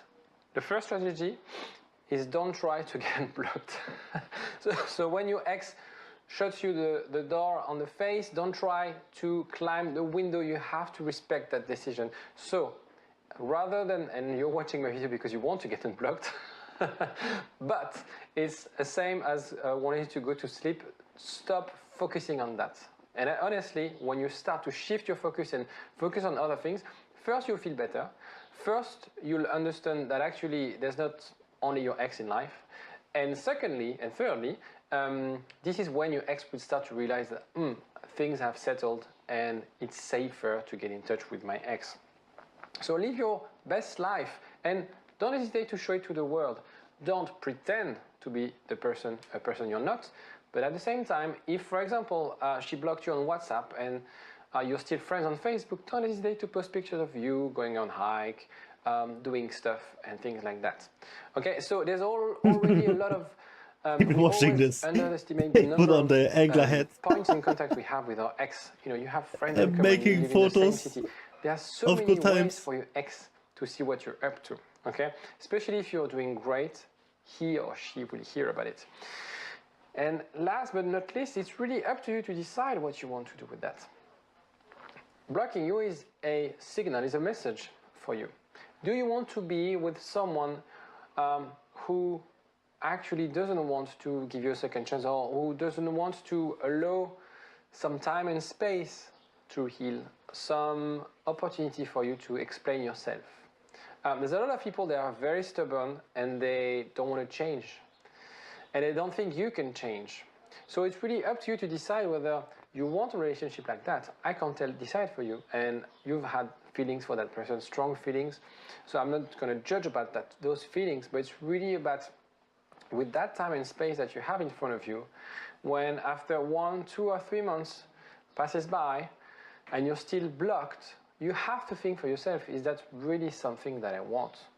And of course, this question is, you have to discuss with someone. You have to see a therapist or discuss with a friend to understand why there's so much dependency on that person, and how you can sort of expand your horizon and get away from that structure. Because being blocked is definitely not the end of the world. Being only focusing on that for the rest of your life is actually really bad for you, and I really That's good want advice. you to avoid doing that. Sorry, my cat's just playing with a pen. Anyway, take care of yourself. You'll see better days are ahead. If you like this video, don't forget to press the like button. Don't forget to subscribe as well if you're not already. We are a growing community, and I'd love you to be part of it. And don't hesitate also to comment and share any story or any tips. It helps the community as well and helps people watching the video. And I'll see you next time. Bye-bye. igetmyexpac.com. Everyone deserves a second chance. That was not the worst, honestly.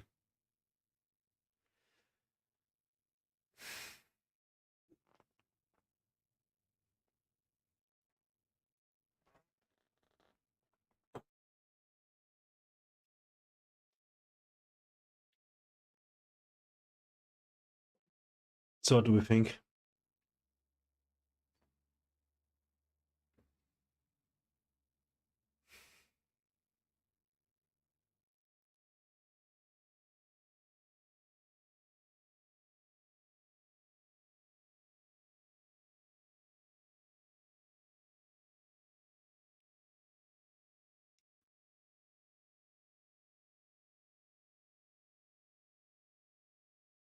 I guess I was too needy, too clingy.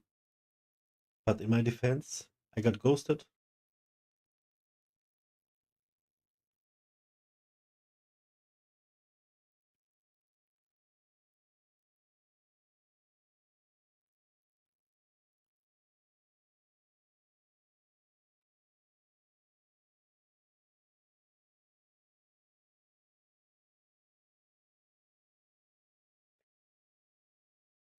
So it doesn't matter after a while they unblock you, wheel of death or whatever kind of sequence. This all does not matter for me at all.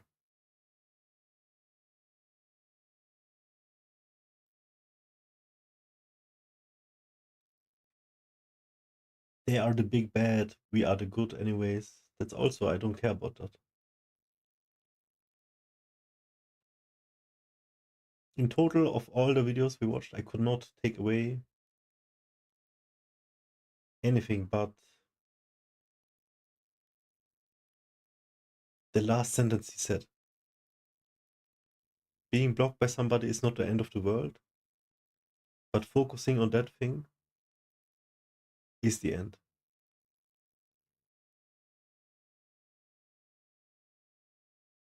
And of course that the people who are blocking are just terrible people. I think that goes without say.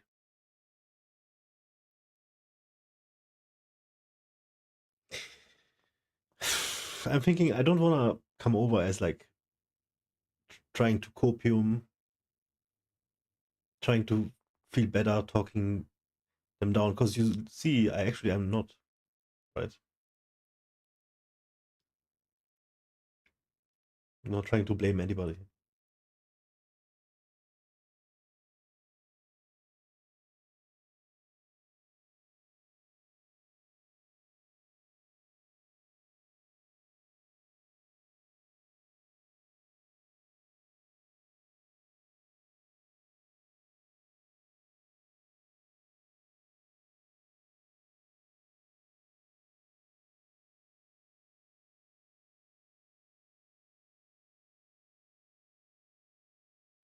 Watching this really helped.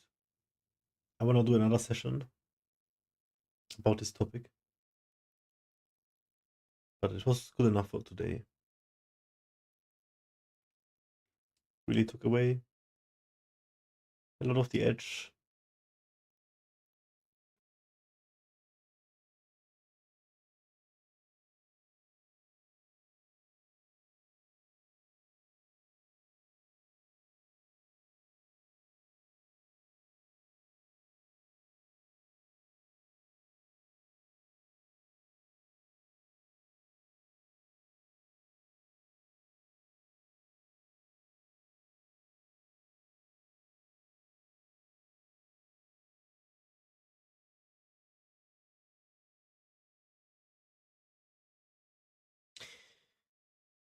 I really have to eat something, but I have no appetite.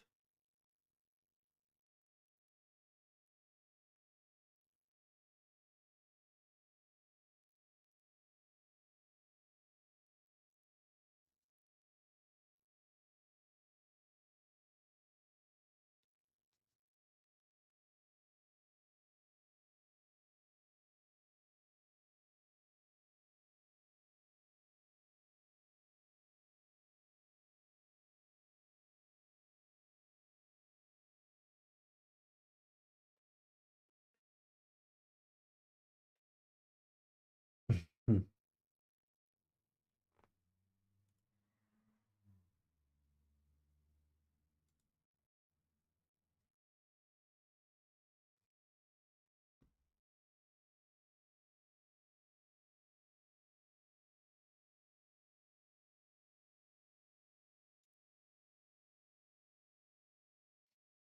Might be able to upload the Walking Dead Michonne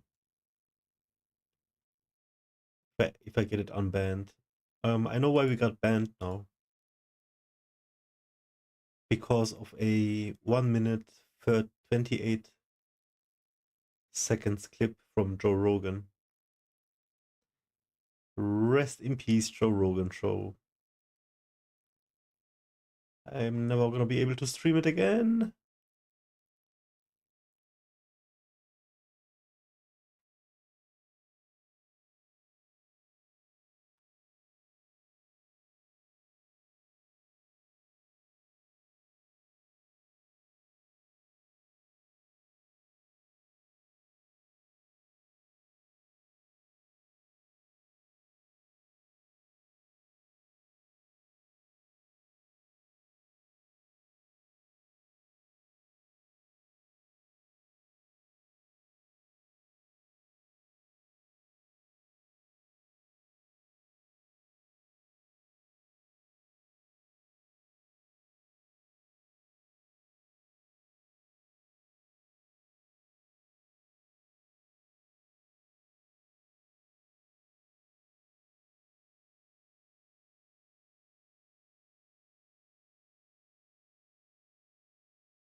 I feel good right now, but very drained emotionally and physically. I feel weak because I didn't eat.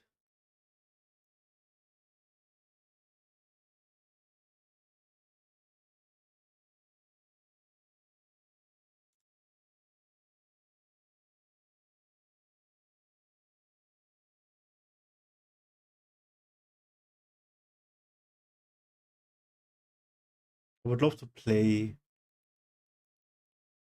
The Last of Us, but I just don't have the muse for it right now.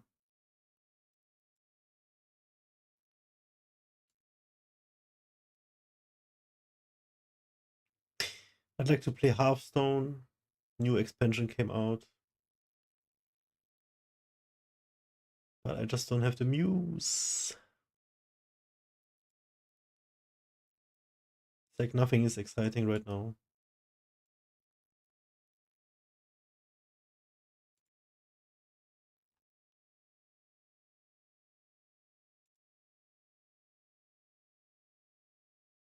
Yeah, I'd actually like to get some real work done, but I don't know. No energy.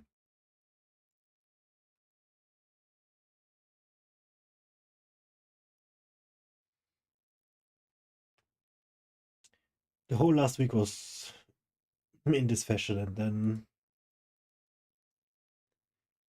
weekend, and weekend was bad.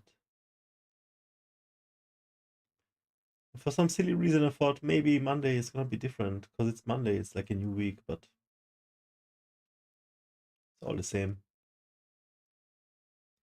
Woke up, immediately war in my head. Immediately, like I don't even have a second to think what to think about. It's like I wake up to the thought already, you know? It's already happening, it's never stopping.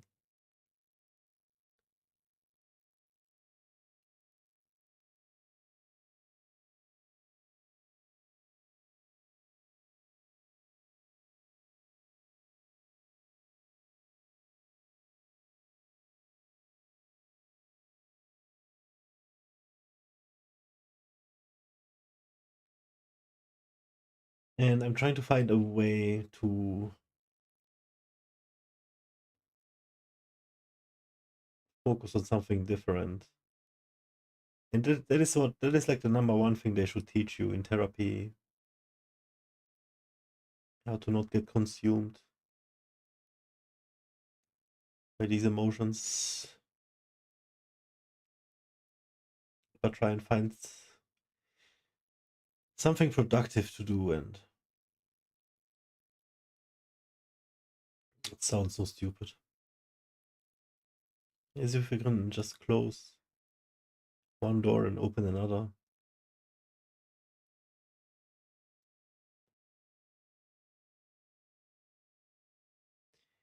But I realize now that the therapist that I went to did not give a damn about me.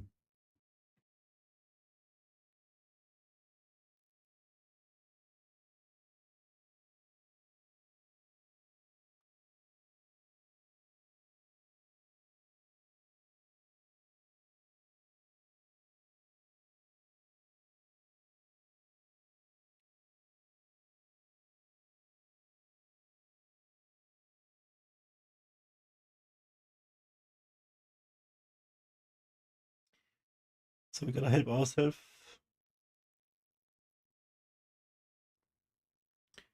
with YouTube.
us struggle with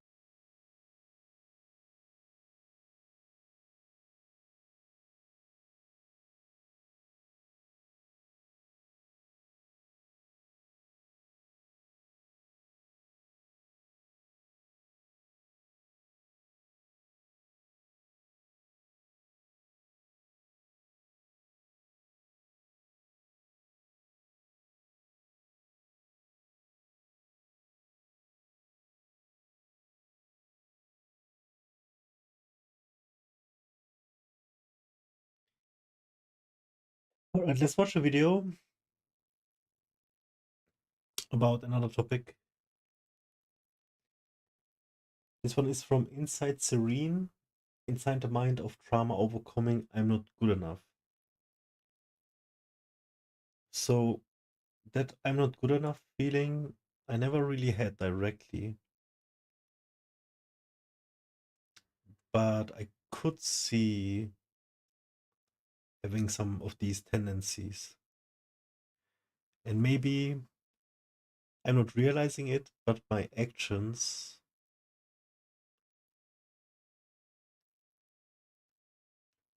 do. Like me trying to stay and fix instead of moving on.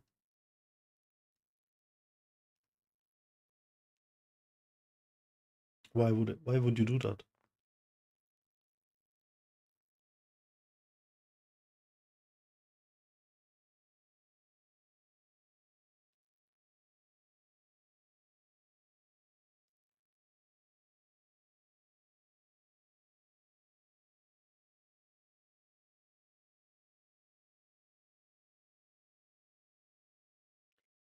Do you really believe that it's gonna be good at some point?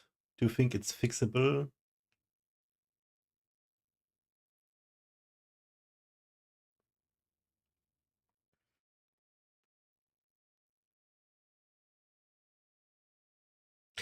Or is it some fucked up way of harming yourself?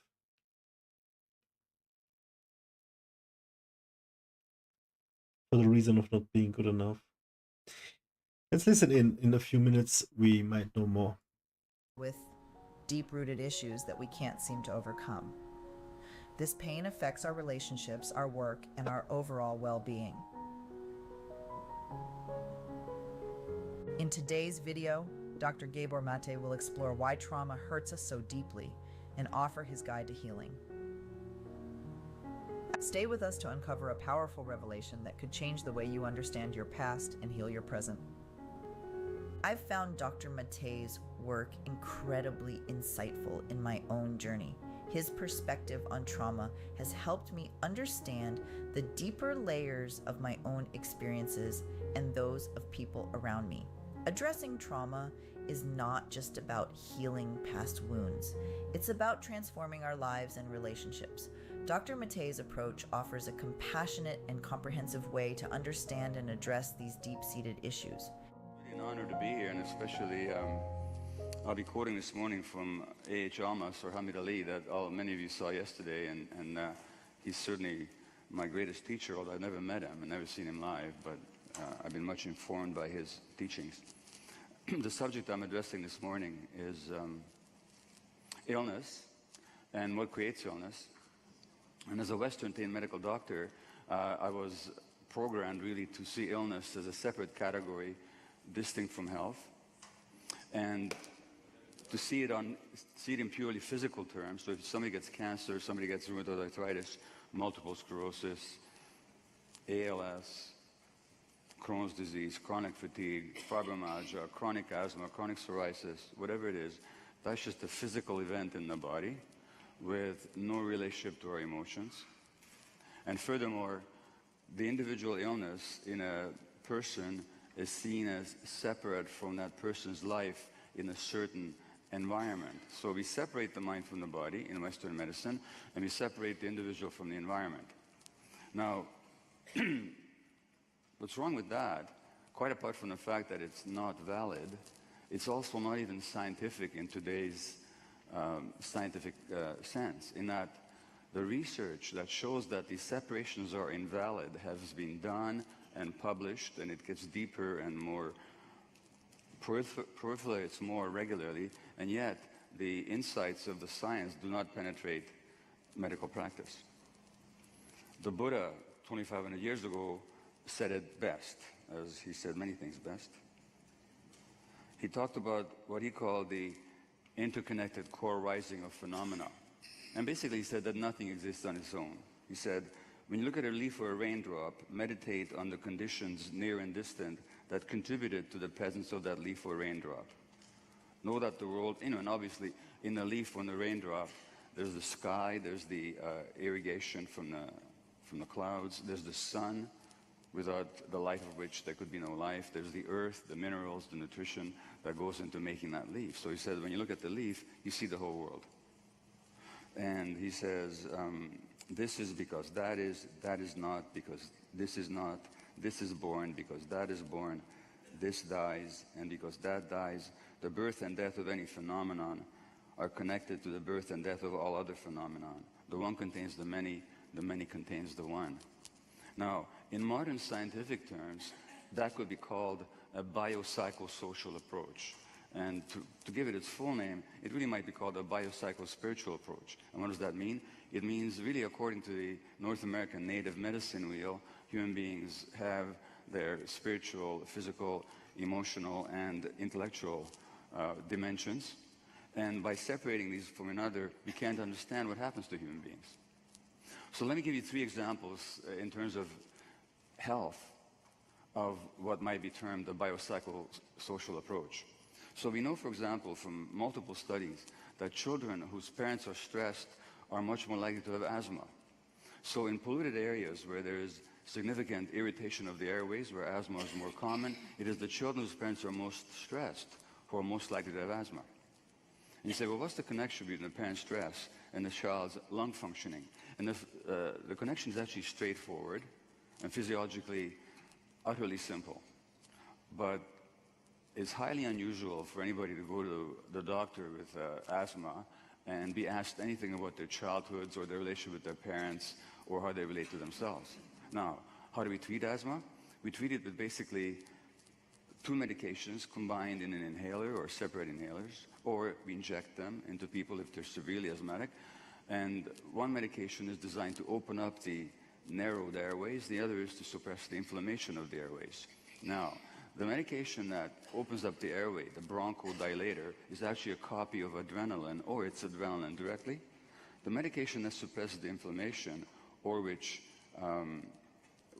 is either a copy of cortisol or is cortisol directly. In other words, we're giving cortisol and adrenaline to make the child's lung function normally. Now, what are adrenaline and cortisol? Does anybody here know what they are? Stress They're hormone. stress hormones. So they're the hormones. And I knew he was gonna say manufactured by our cortisol right adrenal away. gland, I knew it. Adrenal, renal, kidney, adrenal, top of the kidney. The adrenal gland makes 2, and I know I'm speaking fast because I only got 40 minutes. I have a lot to tell you. But I hope I'm getting across here. The adrenal gland makes 2 hormones. One is named after it, adrenaline. And the adrenal gland, like the brain, is a cortex. Cortex means bark, like the bark of a tree. So that makes a hormone named after it called cortisol. Adrenaline, if you're threatened and stressed, will increase your heart rate, send more oxygen to your brain and your muscles, make your muscles stronger so you can fight and escape. Cortisol will elevate your blood sugar so you have more energy for the fight or flight response. That's the stress response. In the short term, that's what they do. What's the connection? The connection is that when parents are stressed, kids are stressed. Because the emotional stresses of the parents invariably and inevitably affect the child. And there's a quote from Almus that illustrates that very beautifully. And he says, the child is very open and can feel the pain and suffering going on in its immediate environment. The child is aware of its own body and can also feel the tension and rigidity and pain in the body of the mother or of anyone else he's with. If the mother is suffering, the baby suffers too. The pain never gets discharged. The organism does not develop the confidence that it can regulate itself, that things will happen the way they should. So, when parents are chronically stressed, so are children, especially very sensitive children, and that means that their adrenal gland is working overtime. They're releasing cortisol and adrenaline higher than normal or healthy quantities. Their adrenal system gets exhausted, and now we have to give them extra stress hormones to keep their lungs open and uninflamed. Biopsychosocial, the psychological and social relationships with the parents program the biology of the child. And of course, if you ask why are the parents stressed, well, that's a social thing. Parents are stressed because of economic insecurity, because of war, racism, or because of issues unresolved from their own childhoods. But any number of things can stress the parents, which then have an effect on the child. Now, another example of what may be called a biopsychosocial perspective, in other words, illustrating the utter impossibility, invalidity of separating mind from body and the individual from the environment. Women with breast lumps, 500 in a study in Australia, they were biopsied because they had a lump that was suspicious for malignancy. Before the results came back, the women underwent a psychological interview. When the results were collated, it turns out that if a woman was emotionally isolated, that by itself did not increase the chance of the lump being cancerous. Similarly, if a woman was stressed, that has zero effect on whether the lump was cancerous or not. But if a woman was emotionally isolated and stressed, the risk of that lump being cancerous was 9 times as great as the average. Now, the researchers, being Western-trained scientists and medical doctors, couldn't figure this one out. Because they said, how does 0 and 0 add up to 9? But if you understand the biopsychosocial nature of human beings, it's straight obvious. Because here's the thing. If you're stressed, experience some upset or threat, your adrenaline and cortisol levels are going to be high in order to help you deal with the stress. In the short term, that's positive. But let me read you a quote from an article published in the journal Pediatrics, which is the official journal of the American Pediatric Association. This journal was, this article was published, it's from the Harvard Center on the Developing Child, and this article was published 2 years ago, and if only the medical profession understood the implications of this article in a major medical journal, medical practice would be totally different. And here's what they say. Addressing trauma is not just about healing past wounds, it's about transforming our lives and relationships. Dr. Gabor Mate's approach offers a compassionate and comprehensive way to understand and address these deep-seated issues. Dr. Gabor Mate's insights into how early childhood experiences shape our emotional health are profound. One way to build on this understanding is to look at how these early experiences also influence our stress responses as adults. For instance, a child who grows up in a high-stress environment may develop a heightened fight or flight response, which can affect their ability to handle stress later in life. This can manifest in chronic anxiety or difficulty managing emotions. Understanding this connection can help us develop more effective stress management techniques tailored to our unique histories. An example of this is seen in children who experience parental divorce. Studies have shown that these children often develop heightened stress responses that persist into adulthood. This can manifest in chronic anxiety or difficulty forming stable relationships. Growing scientific evidence demonstrates that social and physical environments that threaten human development because of scarcity, stress, or instability can lead to short-term physiologic and psychological adjustments that are necessary for immediate survival and adaptation, but which may come at a significant cost to long-term outcomes in learning, behavior, health, and longevity. In other words, the adaptations that a child makes to endure stress in the short term help him survive, and in the long term make him sick. Now, if you look at how that works in terms of the stress hormones, they've had their value in the acute threat situation, flight or fight. In the long term, what does the adrenaline do? It elevates the blood pressure, it narrows your blood vessels, it increases the risk, it makes you nervous, anxious, and it increases the risk of heart disease and strokes. Short-term adaptation, long-term illness. Cortisol in the short term gives you more sugar so you can fight back or escape. In the long term, it thins your bones so you get osteoporosis, makes you depressed, puts fats on your belly so that your risk of heart disease goes up, ulcerates your intestines, and suppresses your immune system. Dude, that's me. I have Now too let's much go back to cortisol that from Australian my study. childhood. Let's say you have a That woman is so who's stupid. stressed. Something happened. Somebody hurt her, or she lost a job, or something occurred. But she's not emotionally isolated. So she's sitting there upset and stressed, and her hormone levels are high. But somebody, a friend, a trusted companion, comes over and says, hey, I see that you're upset. Do you want to talk about it? What happens to her physiology in a split second? The stress levels abate. The body changes in a minute. The heart rate goes down. She takes a deeper breath, gets more oxygen. The cortisol levels go down. But the woman who's stressed and isolated remains under siege by her stress hormones for a long time, including the suppression of the immune system. No wonder then that the women who are isolated and stressed are more likely to have a malignant transformation in that lung, which is to say that cancer is not the disease of the individual. Cancer in a person reflects a whole set of psychological and social relationships throughout the lifetime. It's only the I believe endpoint that. of something that's been going on for a long, long time. I believe that wholeheartedly.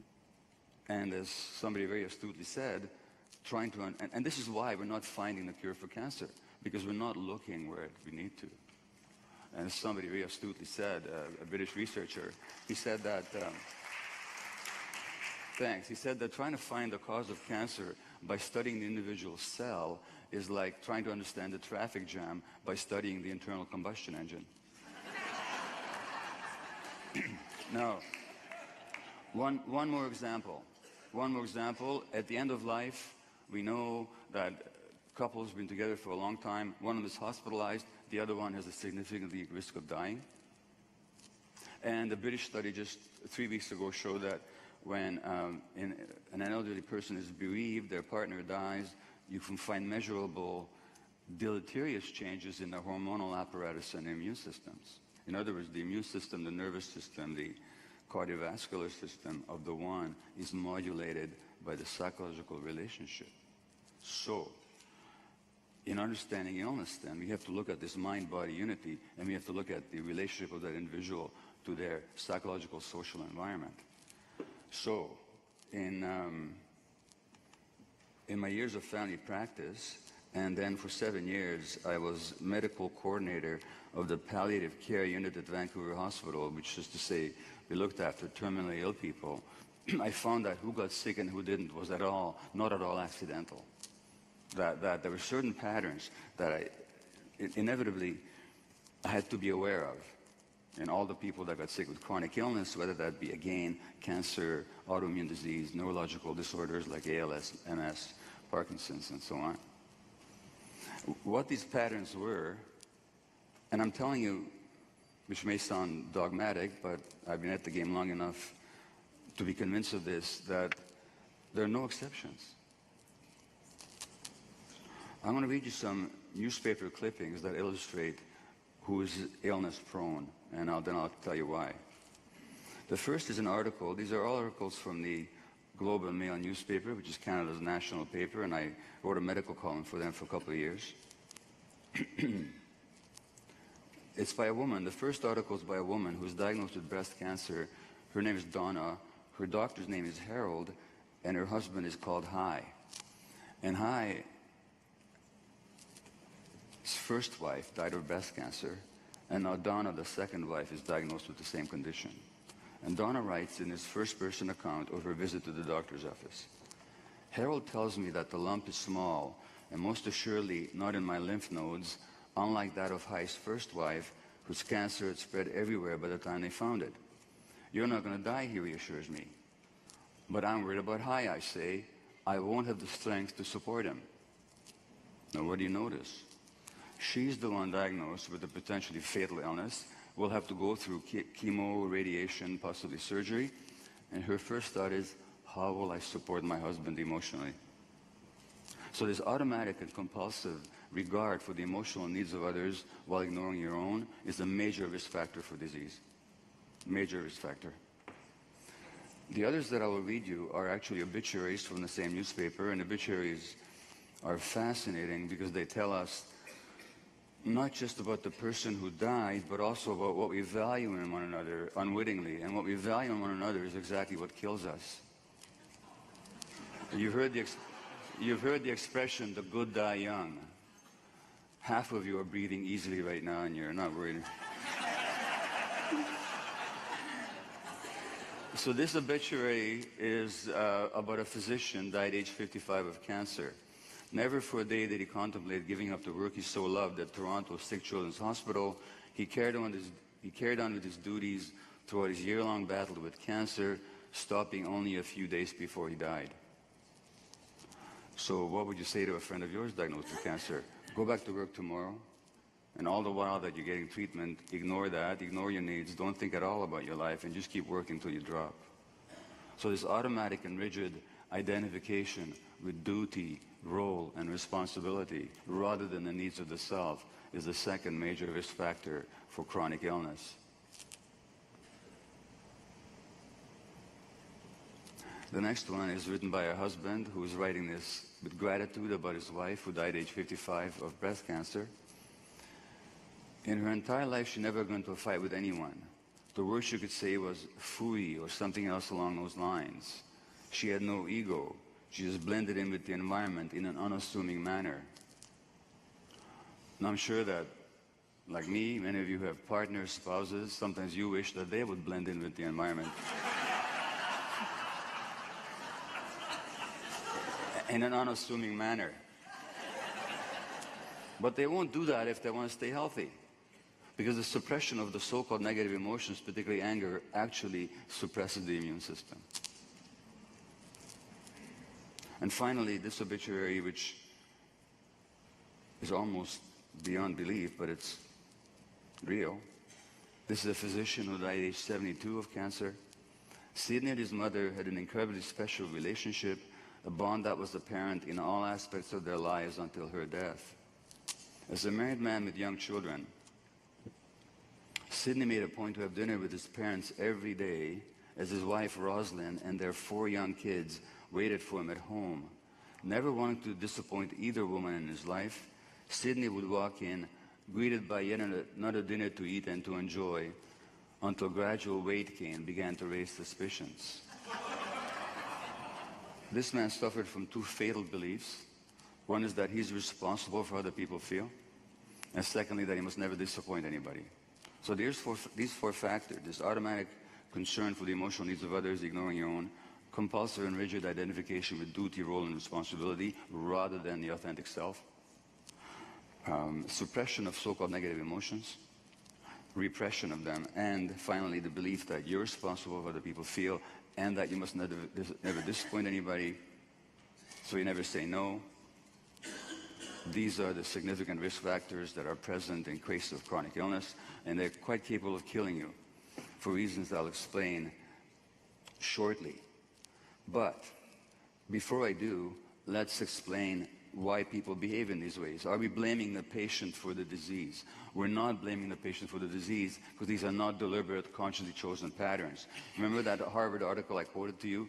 Adaptations that help you survive the immediate stress in childhood become source of pathology later on. These are all adaptations. Nobody chooses to behave in these ways. And I can give you a personal example. So when I was 54 or so, I had arthroscopic surgery on one of my knees. I had a bit of a tear in a cartilage. So that afternoon, I had a bit of a limp. And I'm visiting my mother, who, there's a genetic disease in our family called muscular dystrophy, which means that if you have the gene, you'll have the disease. But by the way, most diseases are not like that, and there are very few diseases genetically determined. Even in the case of breast cancer, there is a breast cancer gene, or several breast cancer genes, but out of 100 women with breast cancer, only 7 will have the gene. The gene is not the major cause of breast cancer. Muscular dystrophy, yes, if you have the gene, rare, but you're likely to have the disease. So my mother had it, so at age 78, she could no longer get out of bed, she could barely feed herself. Mentally, she was very strong. Recognizing these patterns in our behavior. I think I'm gonna cut this out. Just like the comment saying, I think they mentioned this. The music in the comment is unnecessary. I'm gonna take a break. And let me stop the recording and start a new one.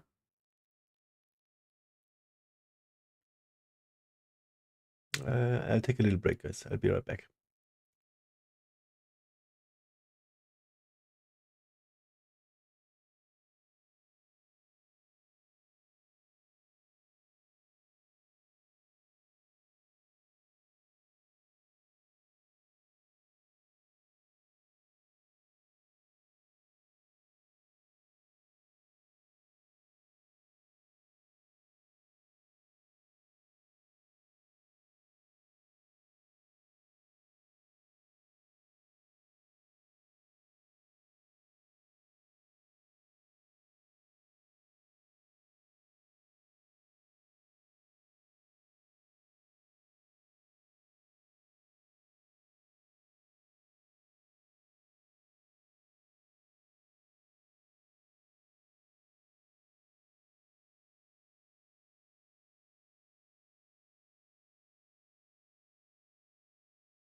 Already. Behavior allows us to approach our healing journey with greater empathy and patience, contribute to stress and anxiety. Acknowledging that our reactions and behavior Who we are and shaped by past traumas. for attachment becomes a source I of think I want to physical skip this. Ourselves So. and others. Acknowledge. And how does it become a source of physical pathology? Well, because we have another need. We have the need for attachment, that's clear. But we have another need, and that is need for authenticity. Authenticity is a sense of being ourselves and knowing who we are and what we feel. Now, that's not a new age, abstract, psychological, spiritual, woohoo need. It's actually a survival need. Because to be authentic is to be in touch with your body and your gut feelings. And in the long period of evolutionary development, living in a state of nature amidst all kinds of dangers, how long exactly would a human being survive if they were not in touch with their gut feelings? They wouldn't. So that the authenticity is as powerful as the attachment need in the long term. But what happens to a child where the authenticity threatens attachment? And what do I mean by that? Let's say that as a 1.5-year-old, 2-year-old, your child is angry at you. And by the way, if you have a 1.5 and 2-year-old and they're never angry with you, you're not doing your job. Because they can't have 5 cookies before dinner. And they can't climb on the table to play with a shiny knife. So they're going to get frustrated. So they're going to throw a tantrum, which is what they do. But what about if you grow up in a home where there was a rageaholic father and the very hint of anger threatens you unconsciously? So you give the message to the child that good little kids don't get angry. In other words, good little kids who get angry are not good, they're not acceptable to the parent. Well, guess what? If that message is driven home powerfully enough, the child would repress the anger in order to maintain the attachment relationship. Pure adaptation. But in the long term, that repression of the authentic self, as in the cases I mentioned, is what leads to disease. So this is the please love me syndrome. Love me at any cost. The child, when it comes to attachment versus authenticity, has absolutely no choice in the matter. Because without attachment, they can't survive. Treat me like a fool, treat me mean and cruel, but love me. That's not love. So it made a skip. Let me stay attached to you at any cost. Now the problem is that once you make the choice, although it's no choice at all, to go for attachment, then we spend the rest of our lives living that out. And we spend the rest of our lives suppressing our authenticity. Now how does that lead to illness? Well, it leads to illness for the very simple reason as you can't separate the mind from the body. And we now know scientifically that there's no basis for those separations. So it's not that there's a nervous system and an immune system and a hormonal apparatus and a cardiovascular system and an emotional system. It's all part and parcel of the same system. There's a science that's, I would say, is new, but it's only relatively new. It's been around for a few decades now. It's called psychoneuroimmunology, that studies the connections and the unity of the emotional system, the immune system, the hormonal apparatus, and the nervous system. It turns out there aren't separate systems, it's just one. To say that they're even connected is kind of false, because you connect two things that are discrete, but these are not discrete systems. They're just the differentiated functioning of the same super system. So it turns out that the nervous system wires them all together like a giant electrical grid. It connects the bone marrow to the brain. It sends messages from the bone marrow to the brain, from the brain to the bone marrow, where our immune and red cells are manufactured, from the thymus gland in the neck, where the white cells are stored, to the brain and vice versa, the gut to the brain, the heart to the brain, brain to the heart. The heart itself is a nervous system. It's like a second brain in a sense. It has certain predictive capacities, especially for negative things. When we say, I knew in my heart, you did. And that's connected to the brain up here. Then they all secrete messenger substances into the circulation, and they talk to one another biochemically, so that the immune cells, the white cells in your circulation, have the capacity to manufacture every hormone that the brain manufactures. And so the immune system is talking to the brain, and the brain is talking to the immune system. The immune system has been called a floating brain. It's got learning capacity, reactive capacity, and memory, just like the brain does. Then there's the gut-brain connection. I'm going to ask you this question and ask for a show of hands, please. If you've had the following experience, please put your hand up, that you've had a powerful gut feeling about something, you ignored it, and you were sorry afterwards. Okay. Now, let me ask for the obverse. Those of you that have a powerful gut feeling, you ignored it, and you're grateful afterwards, put your hand up. Now you see how much more the majority has is with the gut. Now I would even argue, had I had time, with those of you that just put your hand up, that what you had was not a gut feeling at all. It was just a strong emotion. And sometimes it's hard to tell the difference. But there's a difference. In that a gut feeling, is there something calm and knowing about it. There's no agitation about it. But nevertheless, even if I take your word for it, it's still like, you know, 30 to 1. So why is the gut so much more intelligent than your thoughts? In other words, when you went with your thoughts, you were wrong. If you pay attention to your gut feelings, you're right. Well, the gut sends many more messages to the brain than come the other way. If you've ever been treated for depression, like I have with, say, Prozac, which elevates serotonin levels, the gut has more serotonin than the brain does, the mood chemical. The gut receives messages from the whole brain, and it magnifies them and sends them back up, so that when you are listening to gut feelings, you're getting the whole picture. Your intellect, your thoughts, are only a very small part of your evaluative apparatus.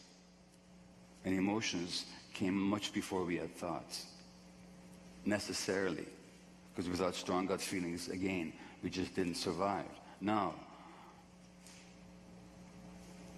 there's a group of people called aphasiacs who can't process words because they had a stroke in that part of the brain.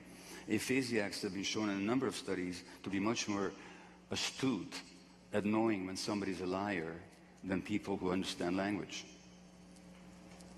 Why do you suppose that is? Because they take in the whole picture, the body language, the tone of voice, the facial expression, the congruence of body language, tone, and facial expression. And that's a much more significant markers of truth than the words are. If aphasiacs voted, no politician would ever get elected. But there's another large group of people. Who, I mean, if you look, you know, and that may seem like sort of a knock on politicians, but let me tell you, there was a very interesting phenomenon with President George Bush Jr.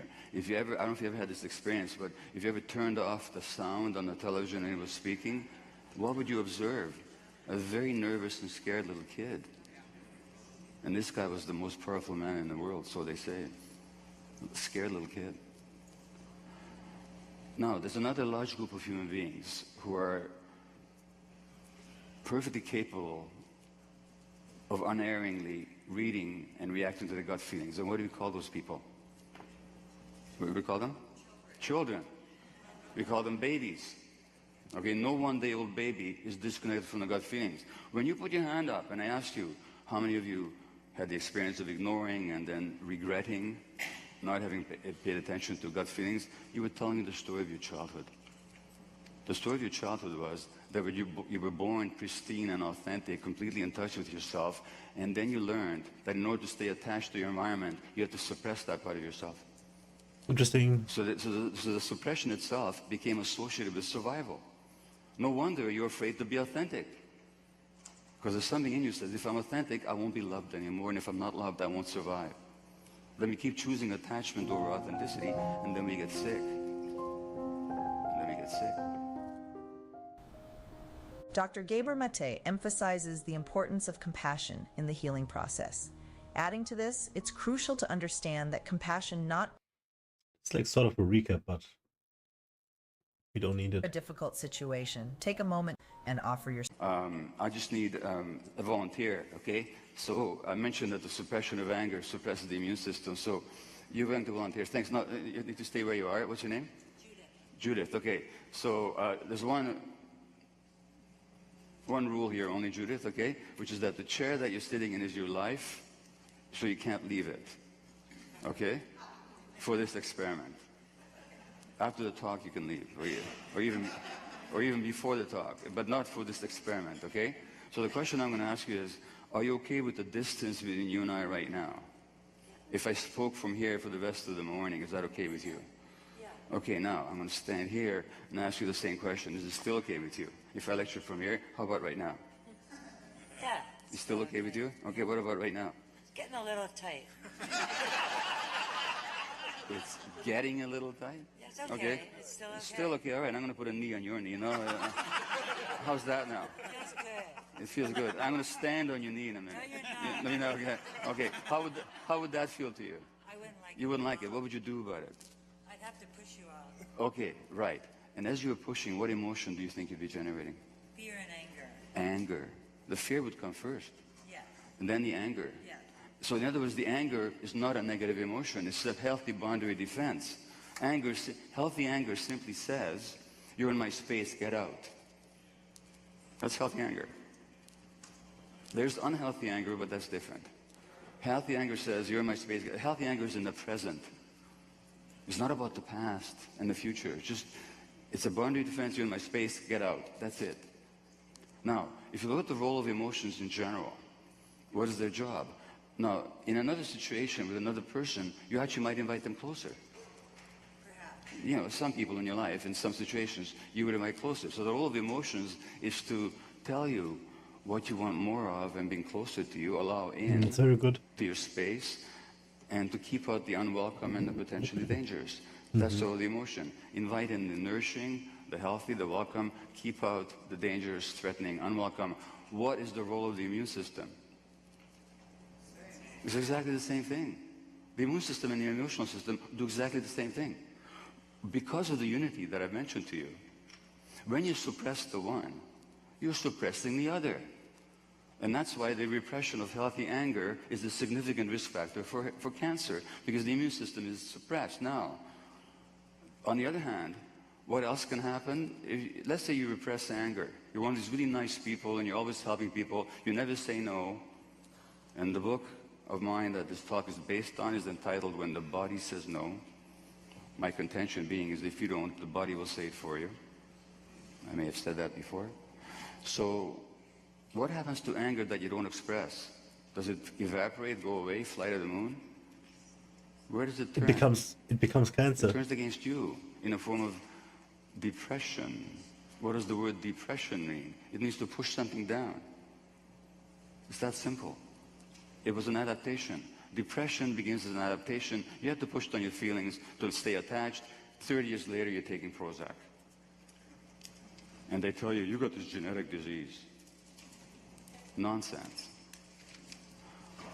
In the same way that the anger can turn against you in the form of depression or self-loathing, self-blame, in the same way, the immune system can turn against you, so that the immune cells and immune organs that are meant to defend you will not attack you. And that's autoimmune disease, rheumatoid arthritis, scleroderma, Crohn's, colitis, fibromyalgia, and multiple sclerosis. So, I'm going to bring this to a close, and sorry I will not have time for questions, but I'm happy to hang on afterwards and talk to people. I'm going to close with a quote from my honored teacher, Hamid Ali, who says, the fundamental thing that happened, and the greatest calamity, is not that there was no love or support. He's talking about childhood. The greater calamity, which was caused by that first calamity, is that you lost the connection to your essence. That is much more important than whether your mother or father loved you or not. Well, that's the good news. Because if the problem was that you were not loved, supported, recognized, honored, or if you were abused 15, 30, 50 years ago, if that was the problem, we're stuck because we can't undo the past. But if the problem was that as a result of those events, we disconnected from ourselves in order to stay attached, ourselves, our essence is still here, and we can reconnect. We can reconnect, so that's the good news. And in that sense, although we tend to look upon symptoms and illness as enemies to get rid of, we talk about the war on cancer, the battle against cancer, we can look up at it totally differently. Yeah, receive what medical treatment makes sense to you. I'm a physician, I'm not against medical treatment or medical advancement, but also ask the question, what is my body saying no to that I didn't say no to? What is the meaning of this relapse of my rheumatoid arthritis? What stresses did I impose on myself? Where didn't I say no? And then the illness can actually become your teacher.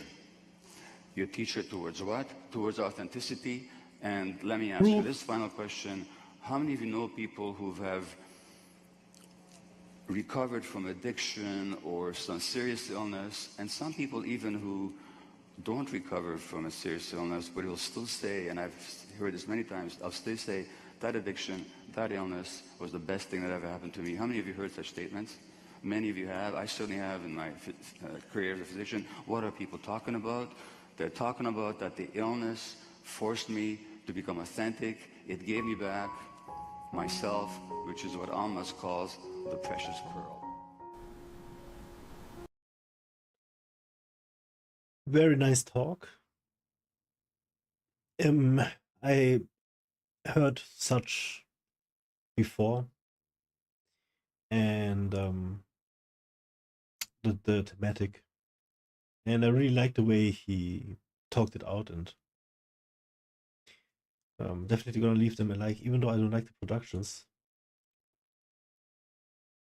So the Gabomate guy, we know him from other talks, and probably gonna listen more of him.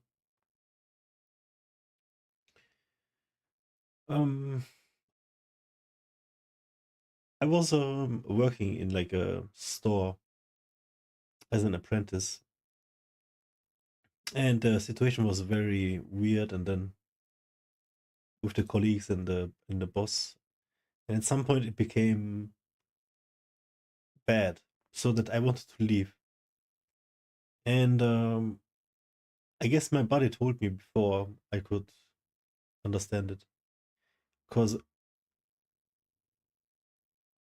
what has what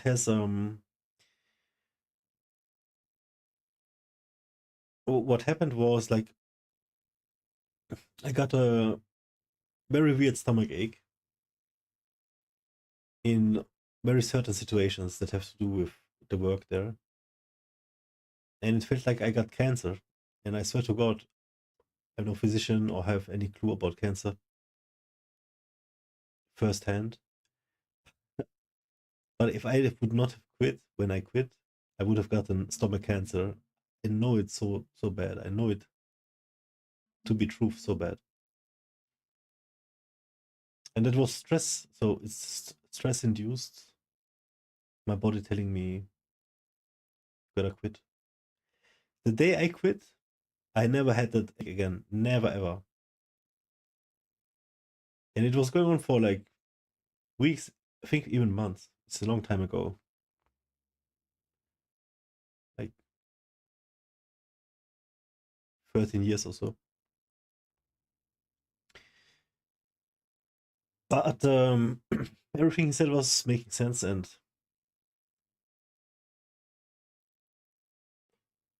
see, all this man-made constructs of social behavior and even language, even the way we talk and what we say, is nowadays even modern, such to be more efficient, more better sounding. Even vanity is in there a little bit.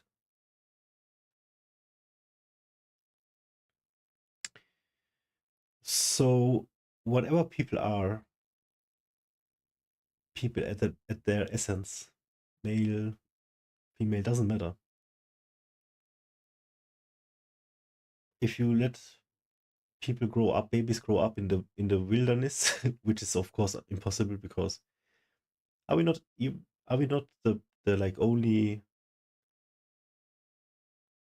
what's it called? We are like the only life form where their babies need their mother to survive, or like not we as humans, as the species humans, but us as like a category. Mammals, I think. Yeah, aren't we mammals? And like definitely, I think that's how it's called. And definitely dependent on parents, or mother at least.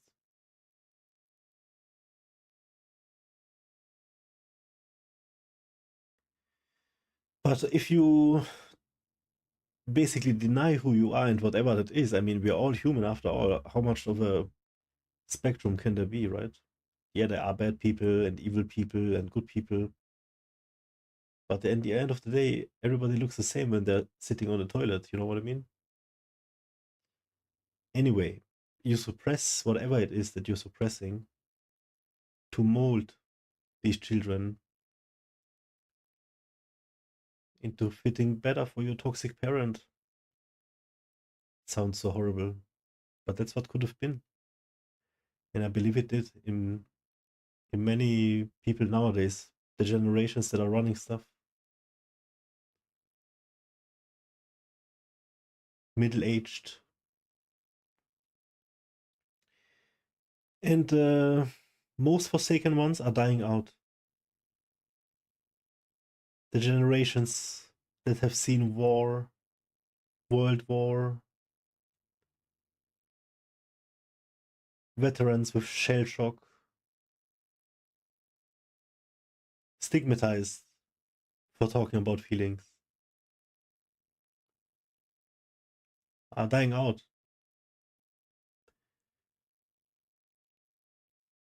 So what is the world gonna become? Where was I going with this? You suppress whatever it is that you suppress. And that person, that life form, is never gonna, could never understand what it really is, who it really is. Could live a life of lies. Could never have to think about that sort of thing. That's must not be a bad thing. I'd trade my life sometimes. Just to be mindlessly stupid. What was this one meme? I'd like to be... What are they called? They live underwater. They don't have a brain, no spine, no bones. Just bloop, bloop, bloop, bloop. Jellyfish, I think. But I think you get the point. And I can totally see then that because we are just organisms, and if we're getting denied, if a part of us is getting denied, who knows how it's gonna show itself in a different path.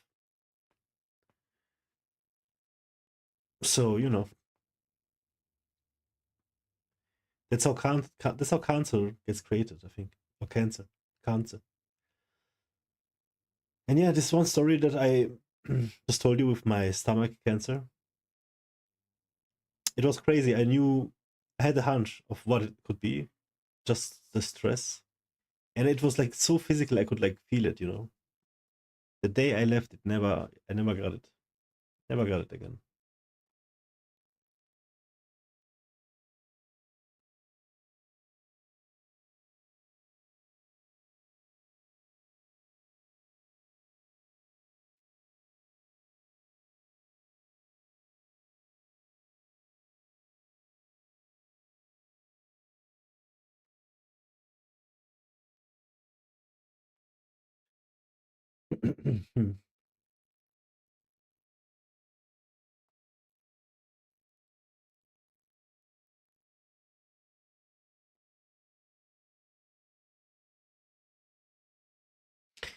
I think I can stop the recording.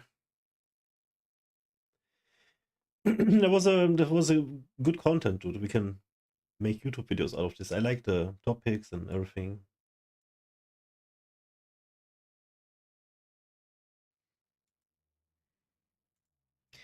I have a few takeaways, which I deem to be a little bit private. I'm just not gonna say.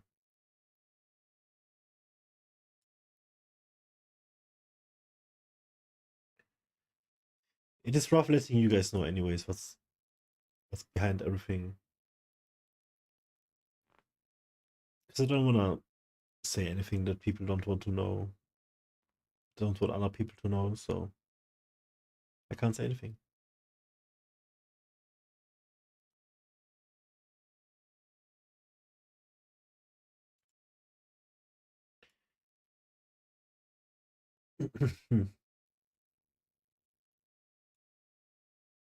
It's a weird situation because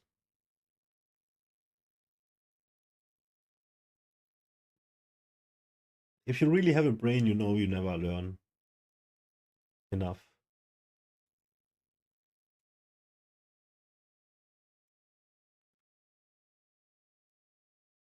You never know best.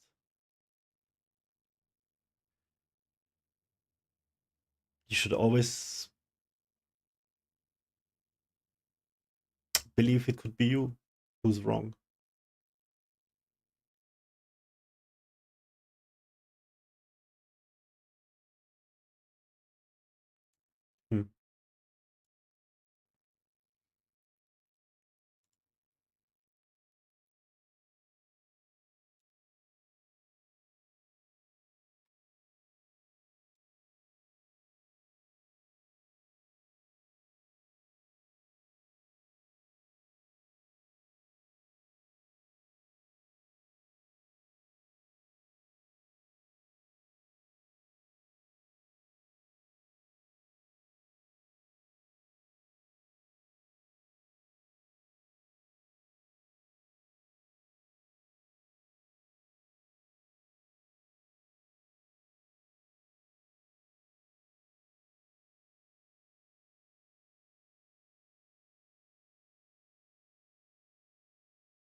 It was a really rough day today.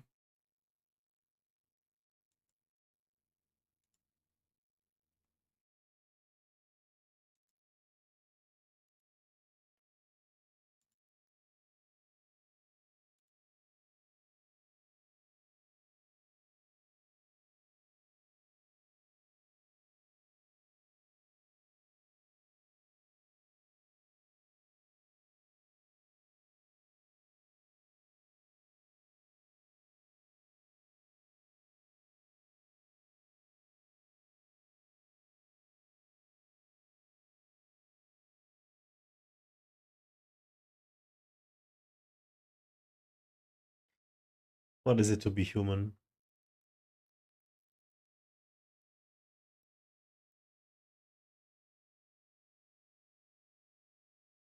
What do I get for this? Nothing. Just bullshit.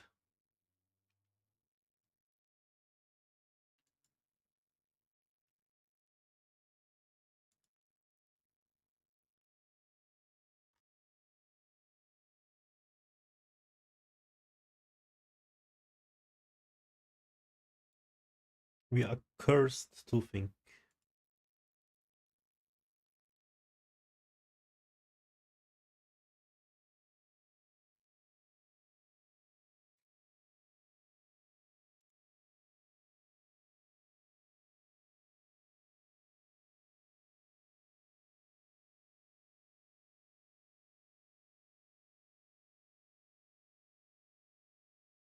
I put mushrooms in my eyes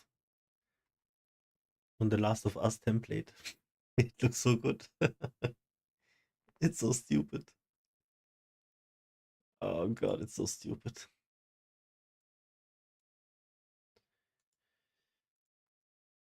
So yeah, I don't have energy for anything.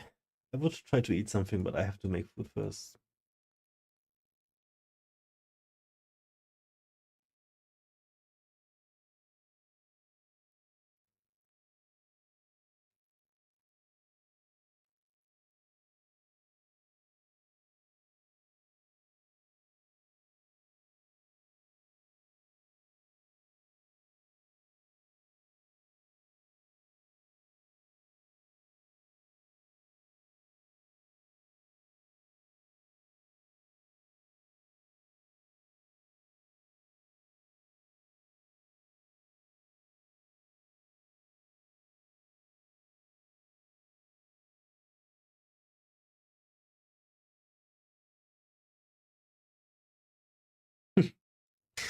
Okay, we're gonna watch this. Hey, folks.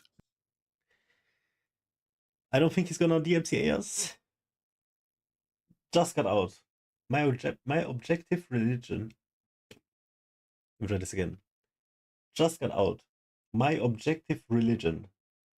By Mike Israel. So Dr. Mike here for making. He's the face of RP. I love him. He made some videos that I've watched so many times to understand, to fall asleep to, and I learned so much from him. I made some good gains with this guy. Thanks to this guy.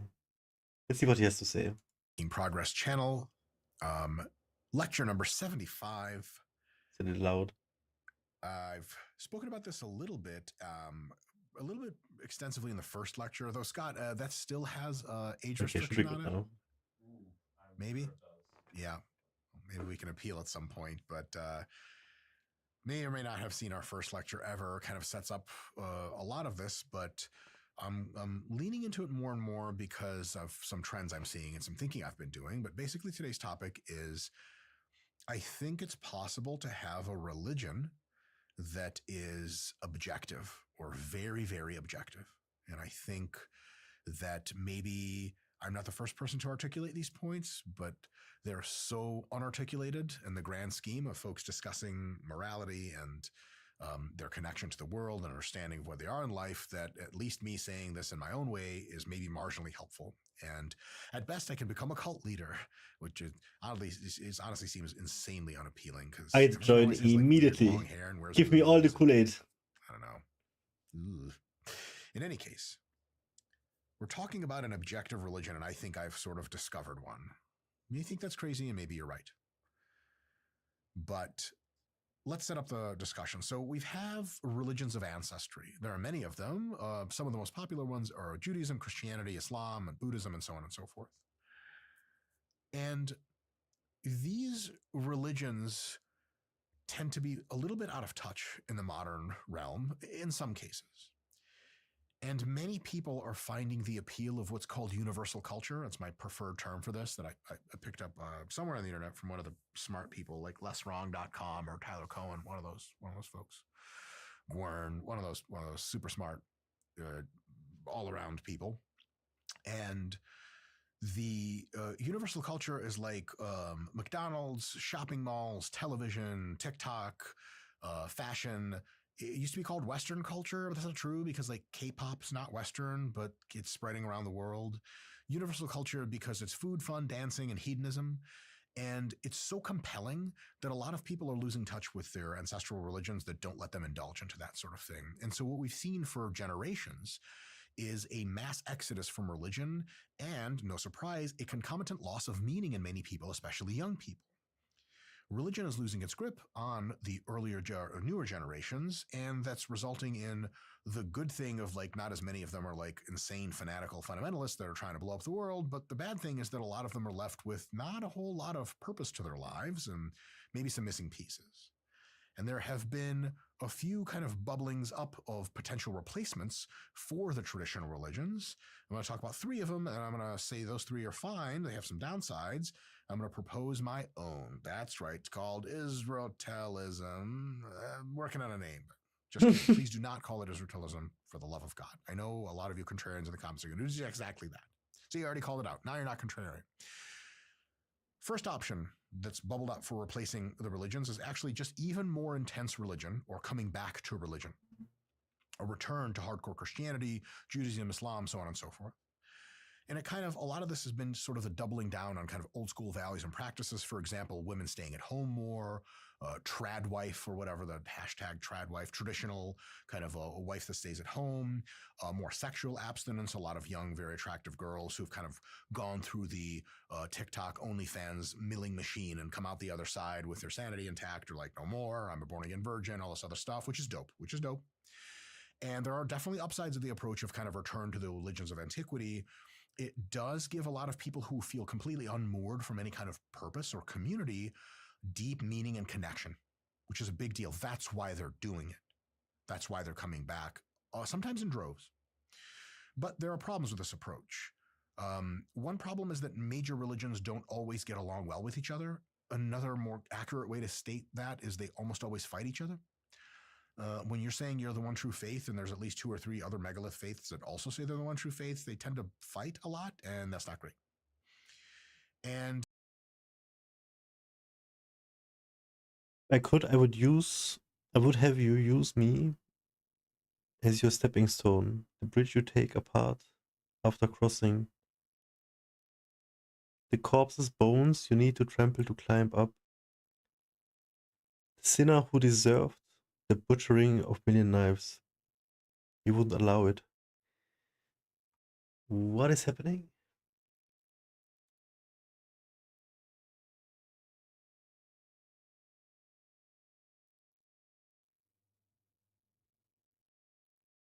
Who are you? Why would you write this? Almighty.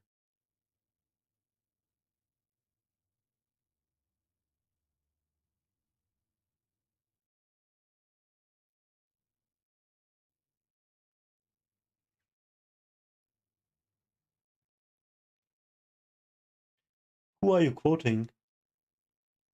It's beautiful.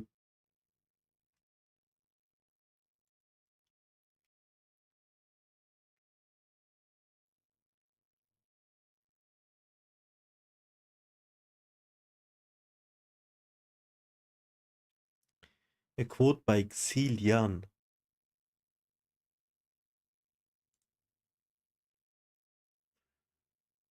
Interesting.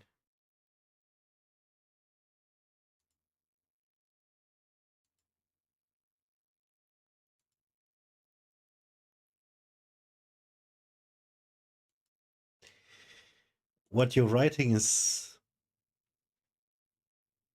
crazy. I'd love to hear this from a special person. But I know it's not you.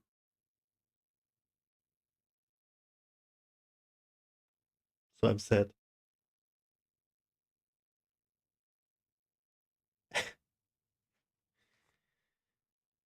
I like this emote. Dino Giants, so good. So explain to me, what makes you come in here and post this quote?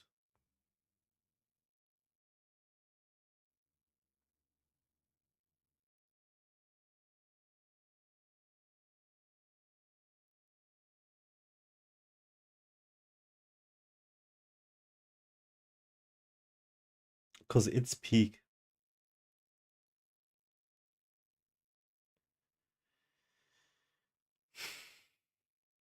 It's very good.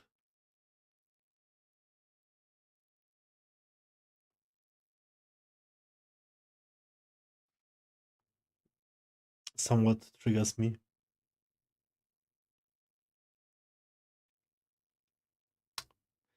Sadness.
I'm sad.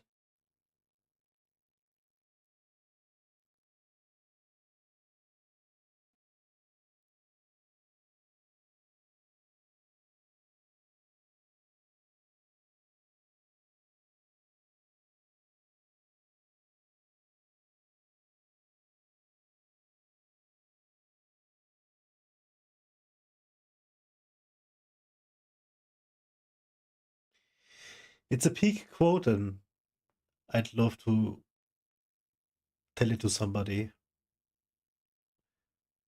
I would love them to tell it to me.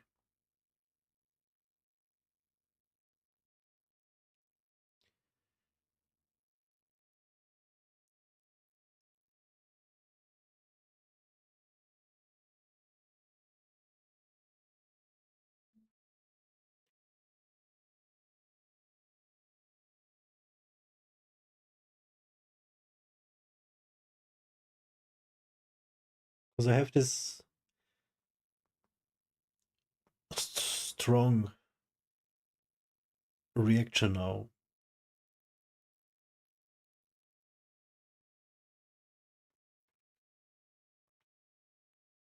I got told to do therapy, and somehow that reminds me of this,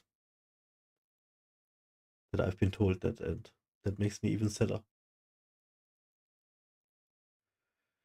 As if it's a bad thing.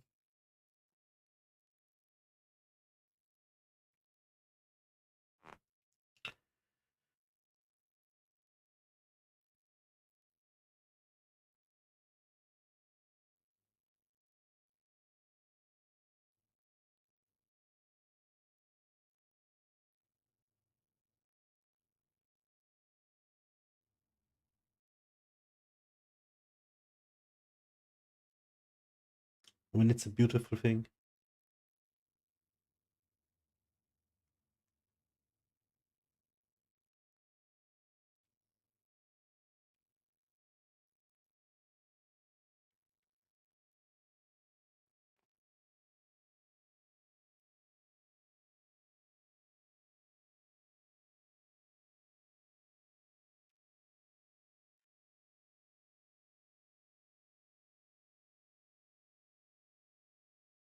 Thank you for this. I'm gonna save it. It's amazing.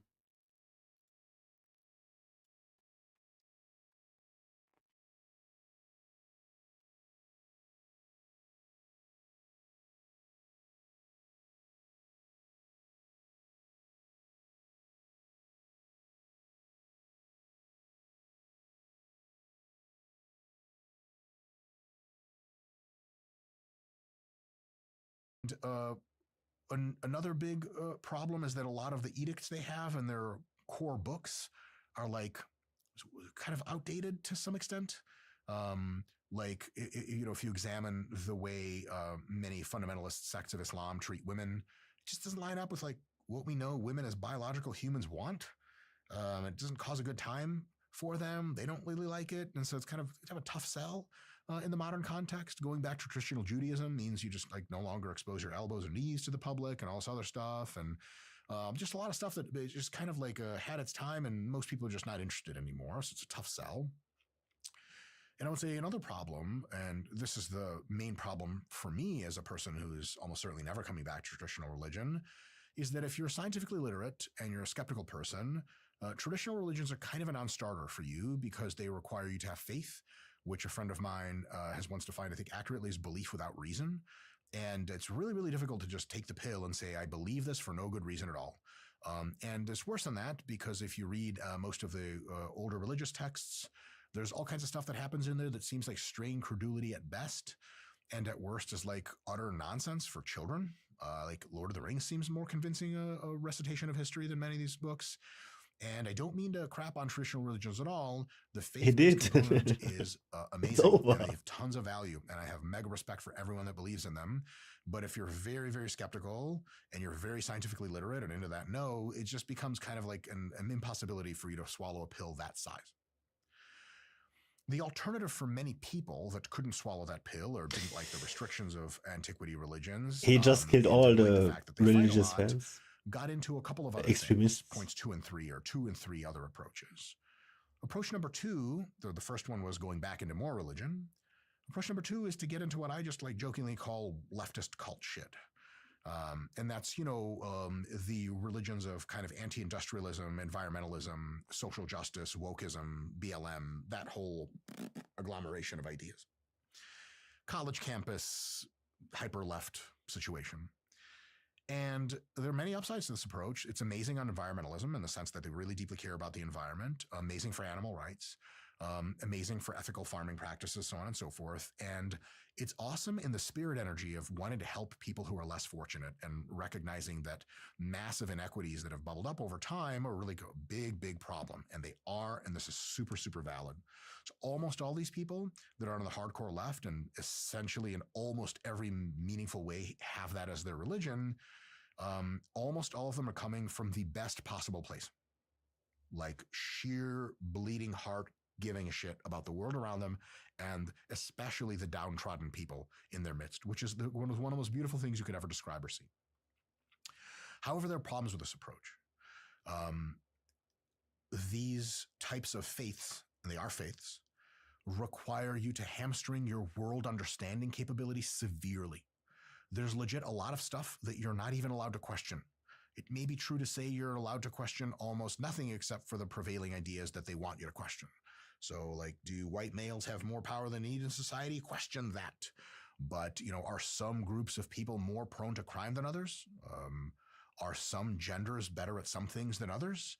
Are some groups of people and some religions more prone to XYZ bad or good things? Is like anathema. You can't even start these conversations because you're Hitler right off the bat. And for people that are skeptical worldview and rationalists and scientifically literate, there's only so much hardcore leftism you can take until you're like, we're just make-believing all of this. And a lot of this is just false straight up and contradictory to the truth. They tell you to shut up. They tell you you're a racist. And then you're out and you're like, oh, do I go back to Christianity or what the hell is going on? You know what's crazy? He has to title it Skeptical. Because everything else basically is considered the norm. Right? So every lunacy he's trying to debate is actually the norm. And his side is the skeptical. You see where he's coming from? It's from the get-go. It's like, I don't think so. You know what I mean? You're just not welcome there. And very unfortunately, most of these hardcore leftist approaches are actually backwards on helping. It's just an interesting people. fact. Like don't a lot overthink of the it. ways the political left maybe a little bit understands wealth generation and wealth distribution is to recode our laws and practices in such a way that kick wealth generation right in the dick. And so, like, if you want to make nations that are capable of producing lots of value dependably poor, you make them socialist/communist. And then they just get really poor, or they get wealthier, but at a much slower rate than they are capable of by a factor of 10. And so, because wealth is the thing that helps poor people, by definition, and you have to have wealth to take from rich people, even if that's how you help the poor, then you kind of want the rich to be as rich as possible so you can kind of take more from them. But that doesn't add up to hardcore leftists, and we're left with like, okay, their intentions are good, but the results of hardcore leftism is just like mega overregulation, mega crushing innovation, mega reductions in wealth accretion, and just all kinds of really bad stuff. So that's just like something that history has more or less view on everything is so radical. And it works in gradations as well. The most extreme leftist regimes are Cuba and North Korea. But like live and let live. Less extreme Vietnam, China are like working at half the operating capacity they could if they were more liberated. And then, you know, places like much of Southern Europe are like more left-leaning than places like Northern Europe and the United States and New Zealand, Australia, and they like just underperform compared to the United States, New Zealand, Australia, Northern Europe. So it works the whole graded spectrum. And so that's not great. That's not great because we want progress, but you know, these folks also call themselves progressive, but like a lot of their policies as predicted and tested and vetted by economic theory and empirical practice actually are regressive. So bad deal. Next is the kind of the third way. And that's what I've termed, just for the purposes of this discussion, what I would call a libertine self-direction. It's kind of a combination of it's all on you to make your own meaning. Because here's the thing, traditional religions give you deep meaning if you accept the texts. Modern hyper-leftist approaches to the world give you real deep meaning. I mean, social justice caricatures your entire position in the world, and it's got a whole chart of where you belong and how you're supposed to give to the less fortunate. If you buy all that stuff, and you're good to go. But the libertine approach is like you make your own meaning. Meaning it is what it is, which is cool, but also leaves you with kind of no meaning unless you pretend your own meaning into existence or somehow devise it. It's a combination of that and hedonism, like do fun shit because you only live once, so on and so forth. Like life is about the living and let's have fun now and don't worry about the future or deep meaning. Like life is about your friends and those you love and good meals and good laughs and travel and shit like that, which is dope. And it has upsides, right? But it has downsides. So the upsides is that the libertine approach doesn't know anything or make belief like magical men in the sky or inverse laws of economics into existence. However, so that's good. That's good. Another good thing is people have evolutionary drives like sex and dancing and music and art that they want to do that don't directly produce value at all times. And like traditional religions say those things are either done only in a religious context or they're bad and sinful and not at all. The hardcore left, God knows what they think about this. Kind of depends on who you are and what kind of dancing, music, and sex you're doing, unless you're of a certain kind of group, and then you can do all of it. But if you're of a certain kind of group, it's appropriation. Who the hell knows? They're really confused about this.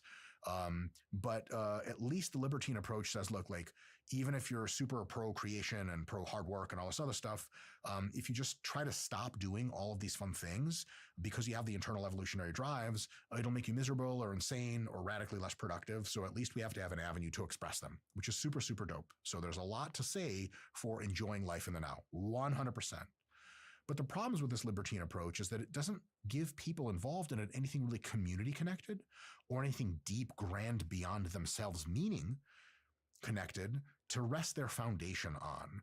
Like if you're just a pure hedonist, like, I don't know, man, it's just not giving you that. It's not filling I think it's a Jonathan Haidt quote of, it's not putting anything into your God-shaped hole inside your head. And we all have one of those. So it's unfulfilling. And like YOLO is just not a fulfilling daily life philosophy, even in the grand scheme, for sure, not fulfilling. And sometimes even daily life is not fulfilling because most people seem empirically, as tested, as revealed by examination and interviews and observations, most people want to work towards something that has a deep meaning, and they want to feel connected to a community that they can feel a part of. And the libertine approach just does not give them that. So like libertarians are an awesome political party. They're great people individually, but like calling yourself a libertarian doesn't mean something to you deeply in some way that organizes you and those around you in a society is a non-starter because it's kind of a contradiction in terms. And so all of these have their upsides and downsides, and some contexts are really good for some and some contexts are really good for others. But I want you to consider an alternative path forward. And I have a big advantage on this path because it's totally objective, this framing of the view, this new religion I want to introduce you to, and it only requires really kind of one, maybe two postulates. The one postulate is that you personally want to live longer. You want like tomorrow to occur. And you, maybe part two related, is that you want life on Earth to exist for longer. Two postulates. You're just pro-life. Pro your life and everyone else. There's really one postulate is like you're pro-life. You want life to continue tomorrow, which means your life and everyone else's life. And I'll say this is a bit curt, a bit rude. I do mean this, but in all the best way. If you don't care about either of those, because I always try to anticipate critiques. So if you're like hair flipping goth kid, you know what I mean, Scott? Like nothing matters, brah. Like, yeah, sure, you're just having a bad time because you got bullied at school. But if you really don't care about life on Earth, and if you don't care about your own life, is no worries to me. I'm not trying to especially to convince you, because then you don't matter much in the grand scheme. Because if you don't care about your own life, you're not going to be around much longer. And if you don't care about life on Earth, whenever you die of your own natural life, whatever life on Earth still is moves on without you. So it's kind of, like we'd love to have you on the team, but if you're just not on the team, then no big deal. I'm not trying to like get you in a religion you hate. And if you're against your own life, that's a you thing. But if you're against life on Earth, then you're evil in the core way that almost all humans understand that term. So be easy, bro, and reconsider. As if you're against life on Earth, or you're against like, I remember like love him so much. Debating a girl. He's the best. She's very vegan and just had a lot of feelings. And she said she hated humanity and we should be less humans. And I can't believe I did this in retrospect. This is a very legally exposing thing, but I was younger and I was DMing with her and I was like, why don't you start with yourself? And she literally didn't understand what I was saying. I was like, she's like, why would you say something so nasty to me? And I was like, well, you're against humanity. She's like, yes. I'm like, you're human. She's like, yes. I'm like, you can start with number one. You can just get rid of yourself and you're well on your way to doing a good thing. And at some point she understood what I was saying. And she's like, oh. And I was like, do you get it? She's like, I get it. I was like, are you going to think about not doing that? Because I'm being facetious. I don't want you to do it. And she's like, yeah, no, you're right. I get your point. I'll give this some thought. I never heard from her again, so I just assume I've just killed somebody by proxy. JK, still around. But it was one of those things where, she was like, yeah, like fuck humanity or whatever. And you're like, you can't mean that. And if you do mean that, the CIA should probably know about you because you're like enemy of the humans of the world. Like when aliens come from fucking Mars or whatever and they're trying to kill us all, like you're on their team now? Like what the hell is going on, right? So I know where he's going with this. Is you're pro-life. I'm joining. Religion. Pro your own life, continuing into tomorrow. Pro everyone around you, also continuing into tomorrow. And so what does a pro-life religion get us? Does it get us anything actionable outside of like philosophy, debate, BS? Because I could just stop here and you'd be like, all right, it's nice. Like, what does that mean? Gets us a ton of stuff. In the classical religions, God made the world. He's in charge. So no worries on the grand scheme. He's got it covered more or less. Like, here's the grand scheme. You're good. And your life matters, but in the service of the grand scheme, your life is relatively expendable. Also, there's an afterlife, so no big deal. And even if, like you toast half the world's people, as long as it conserves the good people on your side of the religion, kind of good to go. This has been like what religions just do kind of all the time, more or less. In the modern leftist or libertine understanding, all is also well, with wealthier people, because when you're wealthy, your life is totally good. You're good to go. And we should use wealth, if you're libertine, to have happiness in the everyday and the now. But if you are on the left, then we should use wealth to give to the people that are less fortunate, because how can we possibly justify having billionaires exist when some people don't have enough to eat, take the billionaires' money and give it to the poor people, which on vibes is super, super dope. But overall, once we give everyone the money and the society's all equal, then we're good to go. Like, problem solved. Like, maybe like communist China, or some kind of, in some ideal world, some version of communist China would be like, hey, like, mission accomplished. Like, now we just, like, you know, at the end of all these, like, tail end of the implications of all the leftist philosophy, it's like, oh, so once people are equal, what do we do? It's like, we'll live in like a utopia. Like, okay, well, what does it look like? Well, people make music and they make art and they have access to resources, and they just kind of like